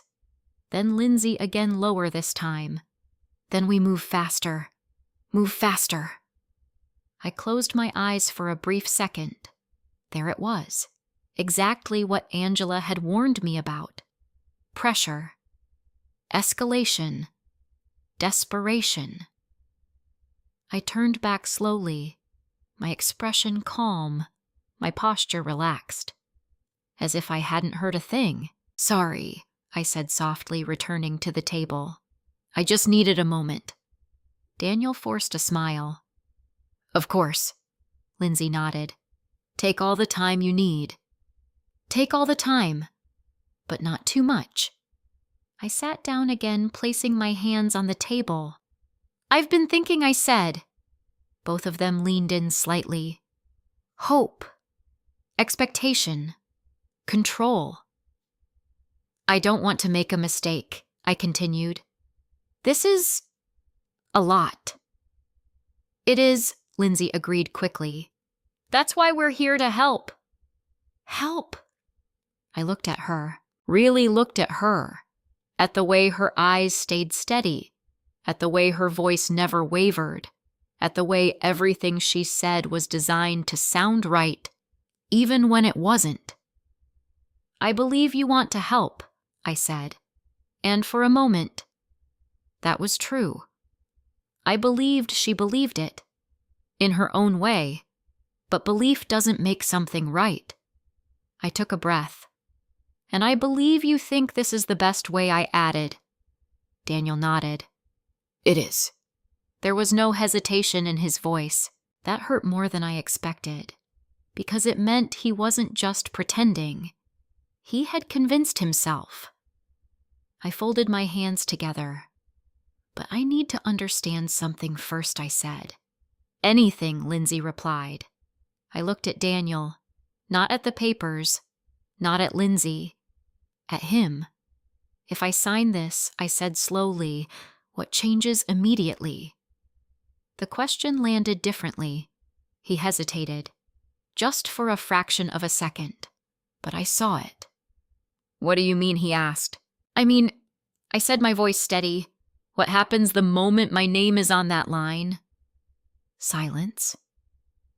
Real silence this time. Because there was no easy answer, no safe version, no soft way to say it. I held his gaze, waited. watched, and finally, he spoke. "We can start making arrangements," he said. Arrangements. Not discussions. Not plans. Arrangements. My chest tightened, but I didn't show it. "What kind of arrangements?" I asked. He exhaled slowly. "The house," he said. There it was. Finally. Out in the open. Not hidden. Not softened. The truth. I nodded once. Just once. Then I looked down at the papers again. At my name. Printed. Waiting. And in that moment, everything became clear, not because of what they had said, but because of what they had revealed. They weren't helping me. They were moving me out of the way so they could take what was left. I let my fingers rest lightly on the page, and for a moment, I said nothing, because silence was about to become something much louder than words. I let the silence sit just a moment longer, long enough for it to feel uncomfortable, long enough for them to start wondering if they had said too much. Then I lifted my gaze from the paper and folded my hands calmly in front of me. I think I said gently it would help me if we all sat down properly and went through everything together. Not just quickly like this. Daniel frowned slightly. "We are going through it together." "Yes," I said, offering a small, almost apologetic smile. "But I mean, with more time. Maybe over dinner, when everyone is here." "Everyone." Lindsay echoed her tone, still light, but her eyes sharpening just a little. I nodded. "Emily. Olivia. It feels like a big decision. I don't want anyone to feel left out. That landed exactly where I wanted it to." Daniel shifted in his seat. "I don't think that's necessary," he said quickly. "This is really just between us." "Why?" I asked softly. He blinked. Because it's about your care," he said. "And they're not part of that," I pressed gently. Lindsay stepped in again, her smile returning. "Of course they are, but this is more of a logistical conversation. We don't want to overwhelm you." "Overwhelm me?" I tilted my head slightly. "You think I'm overwhelmed now?" I asked. A pause. Careful. Measured. "We just don't want you to be," Lindsay said. I nodded slowly as if accepting that. "I understand," I said, "but I still think it would be better if we did this together." I let my gaze drift briefly toward the hallway, then back to them. It would make me feel safer. That word. Safer. It shifted something. I saw it in Daniel's eyes. He hesitated again, because now refusing me would sound wrong, and he knew it. "All right," he said finally, "if that's what you want." Reluctant, but agreeing. Lindsay's smile didn't falter, but I could feel the tension beneath it. "Of course," she said. "We can arrange that." I nodded, letting a small breath out as if relieved. "Good," I said. "Tomorrow evening." "That's a little soon," Daniel said. "Is it?" I asked softly. I thought sooner was better. His own words, reflected back at him. He didn't respond right away. Lindsay glanced at him, then back at me. "We can make that work," she said smoothly. "Perfect," I replied. I looked down at the papers again, then gently pushed them back toward Lindsay. "I'd rather not sign anything until then," I added. There it was. Clear, simple, final. Daniel's jaw tightened, but he didn't argue. "Of course," he said. Of course. But nothing about this felt natural anymore. They began gathering the papers, stacking them carefully, sliding them back into the folder. Controlled, composed. But I could see it now. The cracks, the tension, the shift. Because the timeline had changed, and they hadn't expected that. That evening after they left, I didn't sit down right away. I moved through the house slowly, deliberately, as if I were preparing for something far larger than a family dinner. Because I was. Tomorrow wasn't just a conversation. It was a moment, a turning point, a line that would be crossed one way or another. I picked up the phone and dialed George first. He answered on the second ring. "Well," he asked. "They're pushing," I said simply. A brief pause. "How far?" he asked. "Far enough," I replied. "They want me to sign immediately. They're trying to move quickly." "That's good," he said. "Is it?" I asked. "Yes," he replied. "It means they're not thinking long term. They're thinking urgent." I leaned against the counter, staring at the kitchen doorway. "I invited them back tomorrow," I said. "All of them." Another pause. Then, "Good," he said again. "I want you there," I added. "Of course," he said. "And Angela. I'll call her next." "Do it," George said. "And Cathy?" "Yes. Be ready." I swallowed. "I am." Angela answered immediately. "I was expecting your call," she said. That made me smile just a little. "They're moving forward," I said. "Tomorrow night. I asked everyone to be there." "Good," she replied. "That gives us control of the setting." "I want you there," I said. "I'll be there," she said without hesitation. I took a breath. "I don't just want to stop them," I said. "I want them to understand what they've done." Angela was quiet for a moment. Then she said, "Then we make sure they can't deny it." The rest of the night passed in a kind of quiet preparation. Not frantic, not chaotic, intentional. I gathered what I needed. Robert's letter, the trust documents George had shown me, the folder Lindsay had given me. Everything laid out neatly on the dining table, no longer hidden, no longer confusing, just truth. I stood there for a long time looking at it all, at the pieces of a story that had been unfolding without me, and now was about to unfold because of me. I walked into the kitchen and stopped at the doorway again. That doorway. I ran my fingers lightly along the frame. Tomorrow they would sit in this room again. They would bring their expectations, their assumptions, their version of how this would go, and they would believe until the very last moment that they were in control. I let out a slow breath. "That's your mistake," I whispered. The next evening came faster than I expected. The house was quiet, but not empty. Not anymore. Everything was in place. The table set, the documents arranged, the air still, but waiting. I heard the first car pull into the driveway, then another. Voices outside. Doors closing. Footsteps approaching. I stood in the kitchen, my hands resting lightly on the edge of the table. Steady, calm, ready. The front door opened. Mom Daniel's voice called out. I didn't answer right away. Instead, I took one slow breath. Then I stepped forward and said clearly, "In the kitchen."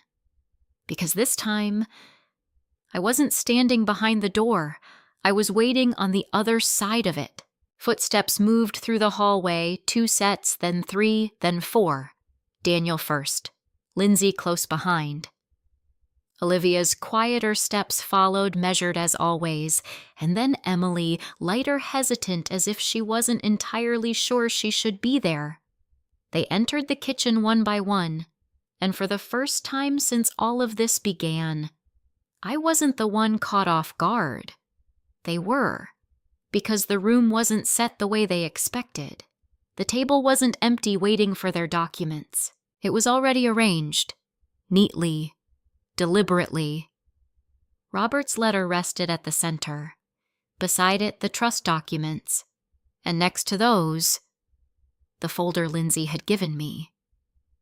Daniel stopped mid-step. "What is all this?" he asked, his voice tight. I didn't answer right away. Instead, I moved around the table and took my seat, slowly folding my hands in front of me. "Sit down," I said. Calm. Clear. Not a request. A direction. Lindsay hesitated for a fraction of a second, then pulled out a chair. Daniel followed, though his movements were less controlled now. Olivia remained standing for a moment longer, her eyes scanning the table. Then she sat as well. Emily slipped into the last chair quietly, her gaze moving between all of us. Watching, listening. The room settled into silence. Not the kind that feels empty, the kind that waits. Daniel cleared his throat. "Mom, we brought the paperwork." I know I said, cutting him off gently. I reached forward and tapped the folder already on the table. "This is it, right?" Lindsay's eyes flicked to the folder, then back to me. "Yes," she said. "That's what we wanted to go over." "Good," I replied. I let my fingers rest on the edge of the table, feeling the wood beneath them. Then I looked up. At all of them. One by one. Daniel, Lindsay, Olivia, Emily. "I have a question," I said. Daniel nodded quickly. "Of course." I tilted my head slightly. "Why didn't you just ask me?" I asked. The question landed differently than the others, because it wasn't about paperwork. It wasn't about logistics. It was about something deeper. Daniel frowned. "What do you mean?" I held his gaze. "I mean, why didn't you come to me honestly?" I said. "Why didn't you tell me what you wanted?" A pause. Lindsay shifted slightly in her seat. "We are telling you," she said carefully. "No," I replied softly. "You're explaining." Another silence. I reached for Robert's letter, lifting it gently. "He wrote this for me," I said. Daniel's expression changed just slightly when he asked. "Before he died," I said. I unfolded the paper slowly, and in it, he told me something I didn't want to believe. I glanced down at the page, then back up. He told me to be careful. The room went still. Careful of what Olivia asked, her voice sharper now. Of pressure, I said, of confusion, of people trying to make decisions for me before I understood what those decisions meant. Daniel shook his head slightly. "Mom, that's not what this is." I raised my hand gently. "Let me finish," I said. He stopped, reluctantly. I placed the letter back on the table. Then I reached for the folder. "This," I said, opening it slowly, "isn't just about helping me." I flipped through the pages deliberately. Financial authority, property transactions, cognitive evaluation. Each word landed heavier than the last. I looked up. At what point, I asked quietly, did helping me turn into controlling me? No one answered. Because they couldn't.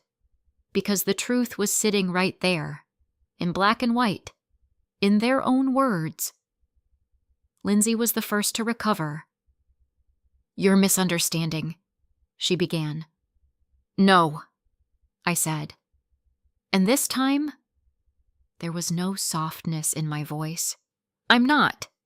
The shift was immediate, subtle, but undeniable, because for the first time, I wasn't playing the role they had assigned me.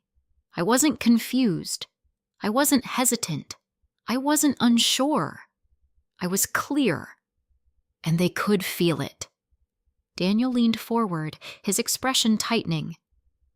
"Mom, we're just trying to make things easier for you," he said. "Easier," I repeated. I nodded slowly. "Then explain something to me," I said. "If I had signed this," I tapped the signature line, "what would have happened next?" He hesitated, just like before. But this time, there was no place to hide. "We would have started making arrangements," he said. Arrangements. The same word. The same truth. "And the house I asked." Another pause. "Then we would have looked into selling it," he admitted. Emily gasped softly. Olivia's eyes flicked toward Daniel, then back to me. "You didn't tell me that," she said sharply. Daniel frowned. "It was implied." "No," she interrupted. It wasn't. The tension shifted. Now it wasn't just me against them. It was them against each other. And they felt it. I leaned back slightly, letting the moment unfold. Letting the truth do what it always does when it's finally spoken. It spreads. "It wasn't just about helping me," I said quietly. "It was about removing me." No one argued, because no one could. Lindsay's composure cracked first. "This is getting out of hand," she said, her voice tightening. "We're trying to be practical." "Practical," I echoed. I looked at her. Really looked at her. At what point did practicality include deciding where I live without me? She opened her mouth, closed it, because there was no answer. Only justification. And justification wasn't enough anymore. I turned to Daniel. "My son," I said softly. His eyes met mine. And for a moment, I saw it. The conflict. The hesitation. The part of him that knew this had gone too far. "When did you decide I wasn't capable of making my own decisions?" I asked. He swallowed. "I didn't." "You did," I said. Not harsh, not loud, just true. The word settled between us. Heavy, final.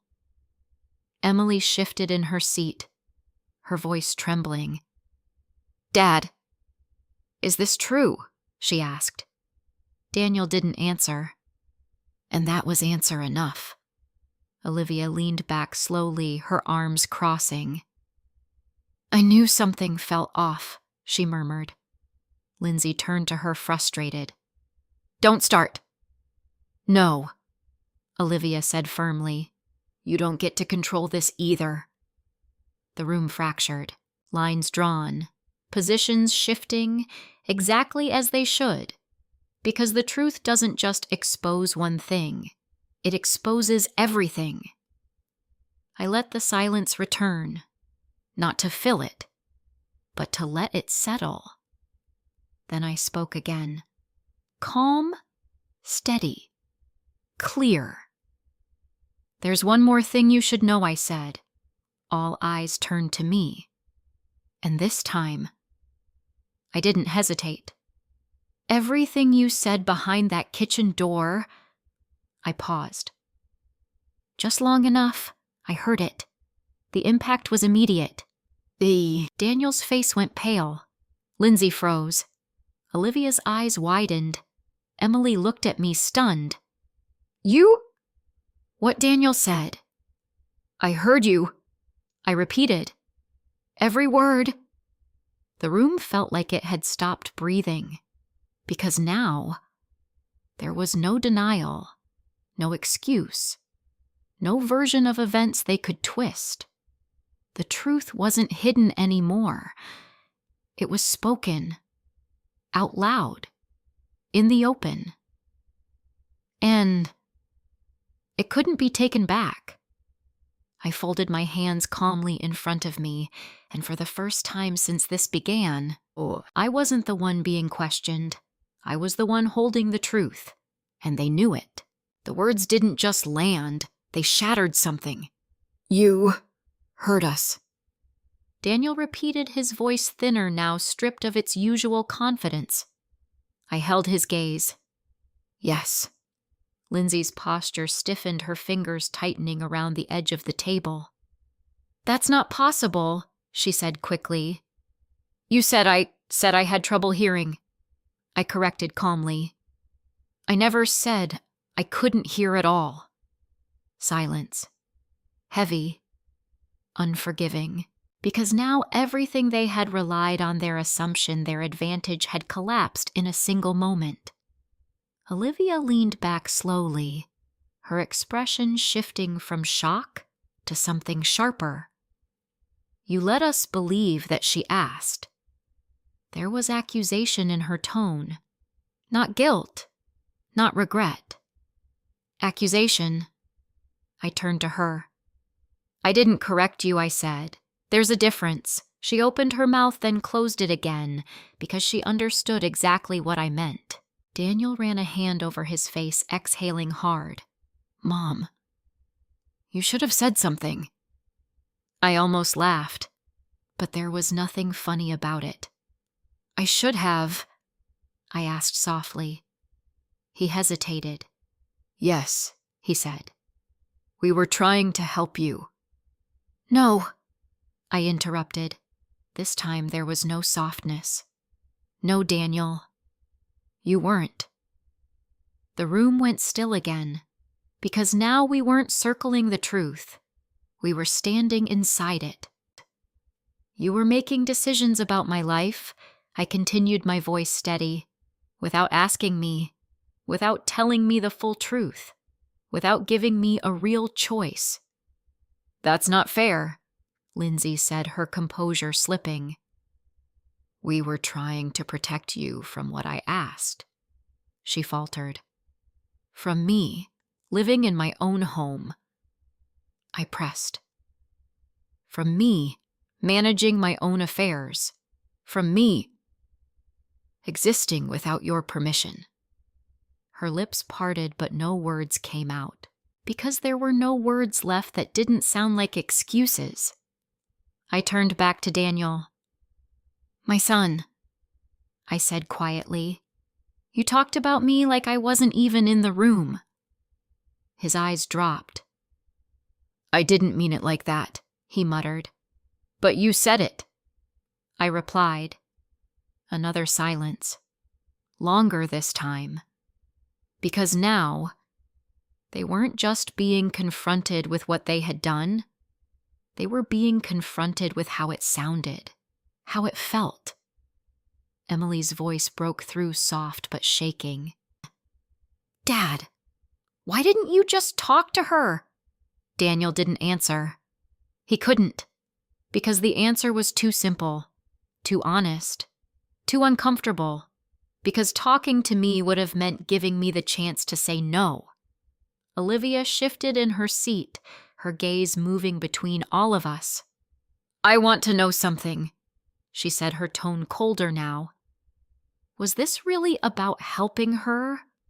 Or was it about the house? The question hung in the air like a blade. Daniel looked at her sharply. Don't do that. Answer it, she said. I said don't answer it, she snapped. The tension snapped with it. For a moment, it felt like everything might unravel completely. Then Daniel exhaled, his shoulders dropping. It's not that simple, he said. That's not what I asked, Olivia replied.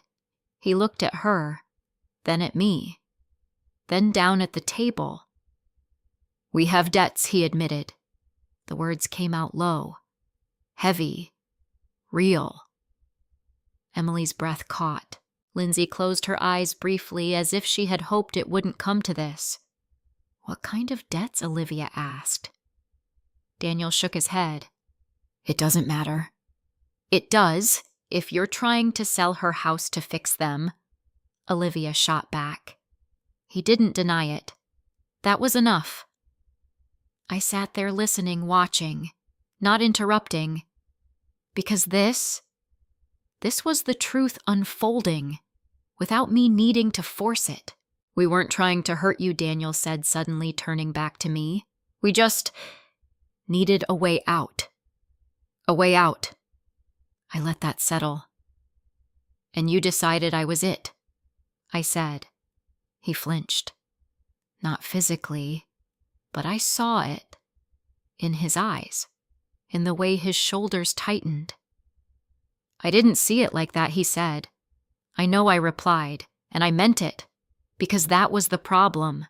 He hadn't seen it at all. Not from my side. Not from my life. Not from my reality. Only from his own. Lindsay leaned forward again, her voice softer now, less controlled. We can fix this, she said. We can take a step back and— No, I said, and that word ended it. Not harsh, not loud, just final. There's nothing to step back to, I continued, because what you did didn't start yesterday. I looked at the papers, at the signatures waiting, at the plan that had been built piece by piece. This was planned, I said, carefully, deliberately. No one argued, because no one could. I reached for Robert's letter again, holding it up slightly. He knew, I said. Daniel frowned. Knew what? That something like this might happen, I replied. I placed the letter back down, and he made sure I wouldn't be left unprotected. Lindsay's eyes narrowed slightly. What does that mean? She asked. I met her gaze. It means, I said calmly, that everything you tried to do is already accounted for. Confusion flickered across her face, then concern, then something else, something closer to fear. What are you saying? Daniel asked. I leaned back in my chair, my posture relaxed. Before you brought me those papers, I said I spoke to George.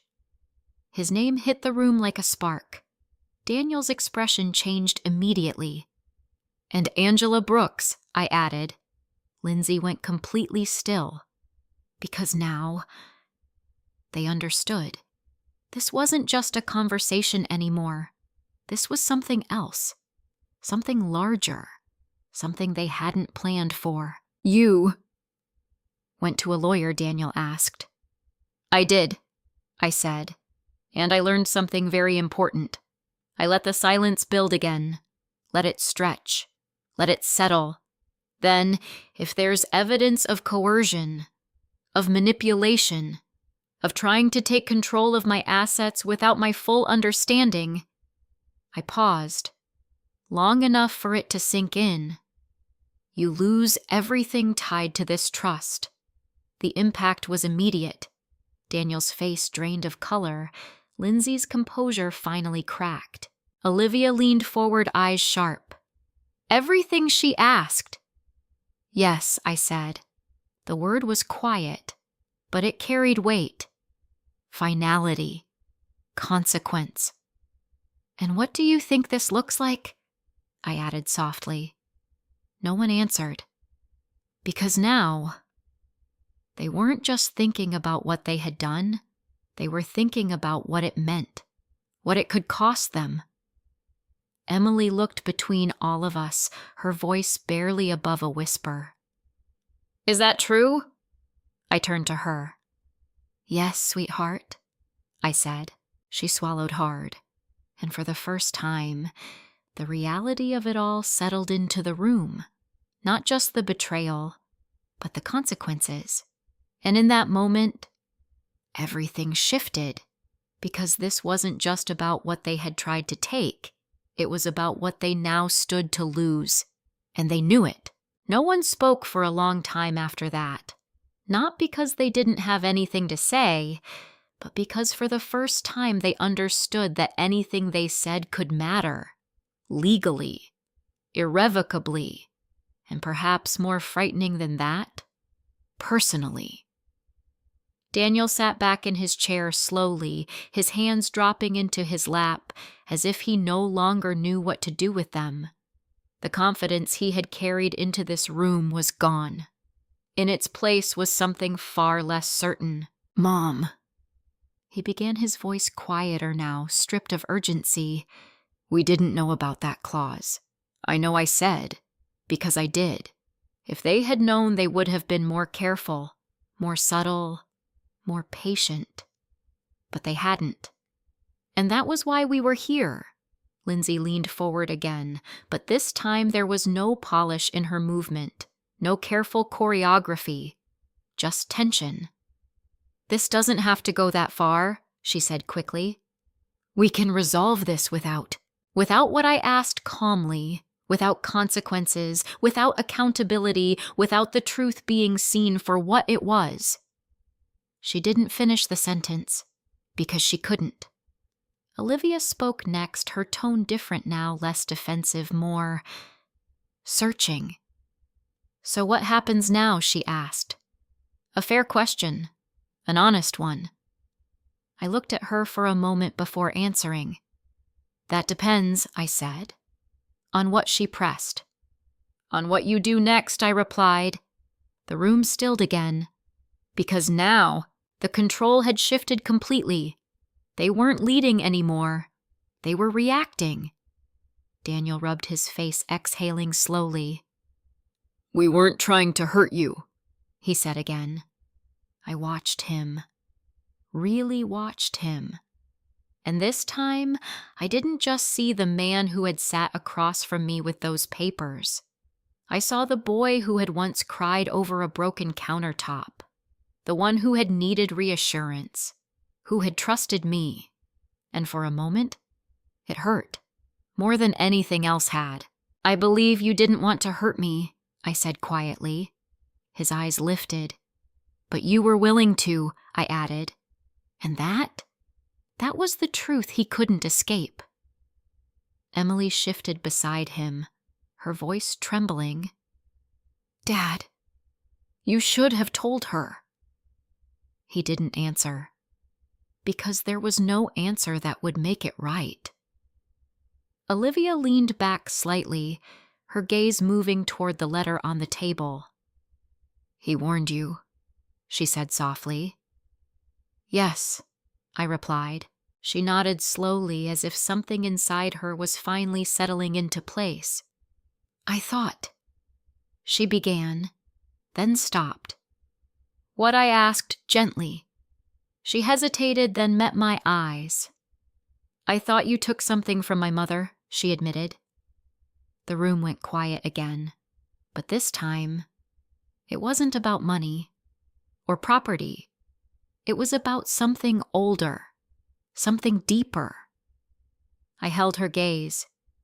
"I didn't," I said. She nodded, but there was regret in her eyes now. "I think I know that," she said, and for the first time since she had walked into this house years ago, there was no distance in her voice. Just truth. Raw. Uncomfortable. Real. Lindsay stood abruptly, pushing her chair back. "This is getting out of control," she said, her voice tight. "We came here to help, not to be exposed," I asked calmly. She froze. Because that was exactly what it was. Daniel looked up at her, then back at me.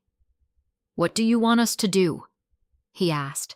The question landed differently this time. Not defensive. Not demanding, just uncertain. I took a slow breath. Because this was the moment, the one everything had been building toward. Not the confrontation, not the revelation, but the choice. "I want you to stop," I said.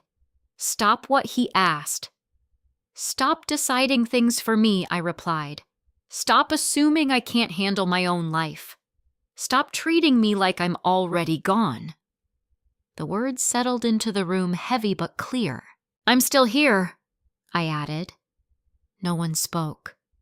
Because they couldn't argue with that. I looked at the papers again, at the signatures that would never happen, at the plan that had fallen apart. "You don't get to take this house from me," I said. Daniel nodded slowly. "I understand," he said, and this time, I believed him. Not because he agreed, but because he finally saw what he had been doing, saw what it looked like, saw what it cost.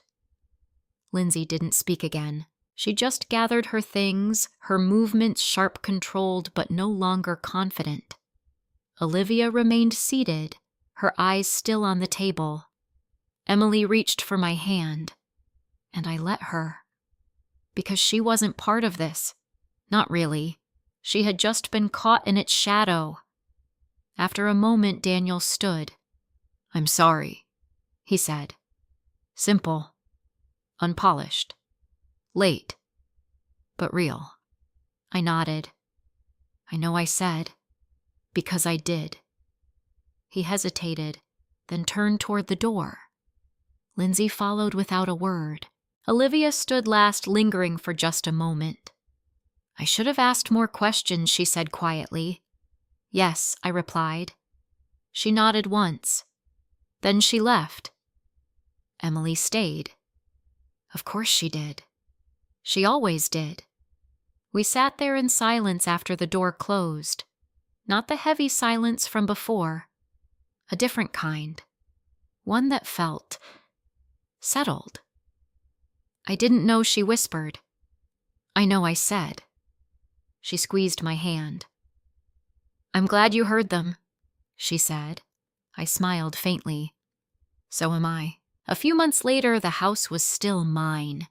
Not just legally, but fully, completely. I repainted the kitchen, changed the curtains, even replaced the door. Not because I wanted to forget, but because I wanted to move forward. Daniel called sometimes. Not often, but enough. And when he did, he spoke differently, carefully, honestly. Lindsay never called. That didn't surprise me. Olivia came by once. Then again, we didn't become close overnight, but we started something new, something based on truth, not assumption. And Emily, she came by every Sunday. We cooked together, talked, laughed. The way things used to feel, the way they should have always felt. One evening as we sat at the table, she looked at me and said, "You didn't just hear them, did you?" I smiled. "No," I said. I finally listened. And that made all the difference. Sometimes the most dangerous thing people assume about you is that you're no longer paying attention, that you've grown too quiet, too slow, too fragile. But silence doesn't mean weakness, and being overlooked doesn't mean being unaware. In fact, sometimes it's in those quiet moments that we see the truth most clearly. Cathy's story isn't just about betrayal. It's about something deeper. The importance of maintaining your voice, even when others try to speak over you. The power of observation when people underestimate you, and the courage it takes to set boundaries, even with those you love. Family isn't defined by control. It's defined by respect. And respect means giving someone the right to live their own life on their own terms. No matter their age, no matter their condition, no matter what others think they're capable of. Sometimes love doesn't look like sacrifice. Sometimes it looks like saying no and standing by it. If this story touched you in any way, I'd really love to hear your thoughts. Have you ever been underestimated or treated like your voice didn't matter? Where are you watching from and what time is it for you right now? Share it in the comments. I read every one. And if you believe stories like this matter, don't forget to like and subscribe, because someone out there might need to hear this, just like you did.